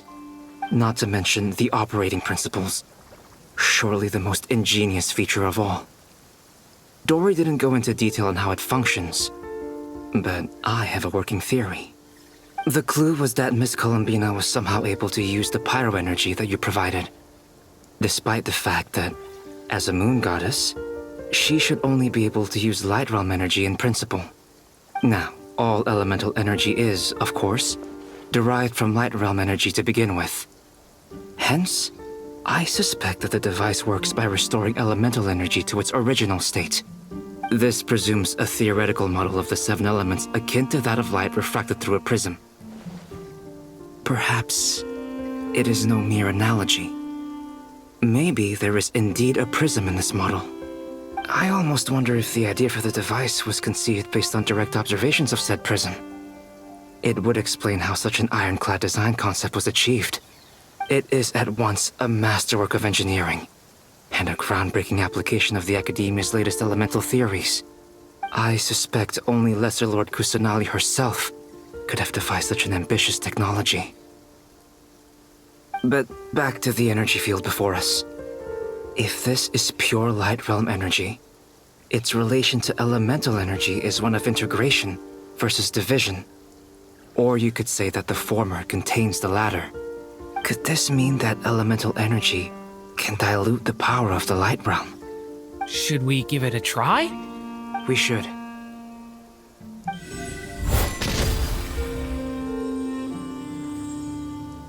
Ha!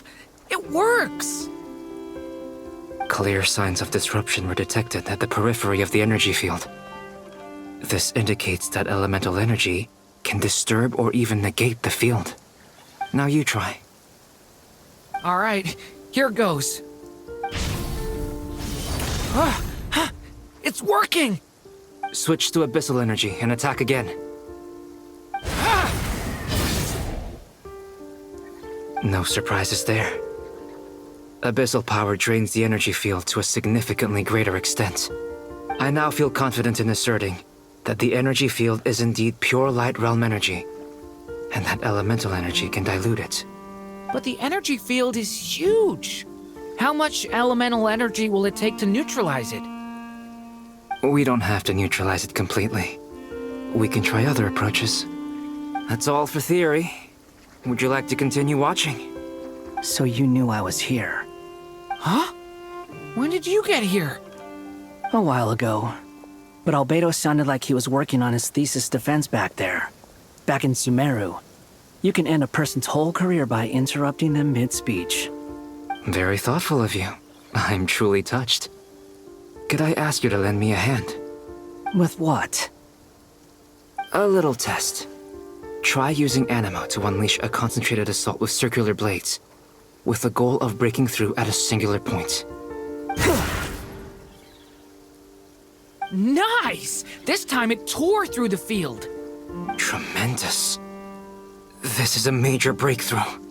Should we go through? We probably shouldn't risk having mutually antagonistic energies in such close proximity. Durin, you stay here and watch the entrance. Hat Guy and I will go in to investigate. Sounds sensible to me. Keep your eyes peeled, Durin. Don't worry, I got this. You two be careful in there. Just give me the signal if you need help and I'll dive right in. What do you mean, signal? It's based on a new alchemical concoction I developed last month. When 2 bottles of it are smashed on the ground together, they emit a blinding burst of light. If it comes to that, remember to shield your eyes with your hat. Glad I asked. Thanks for the heads up.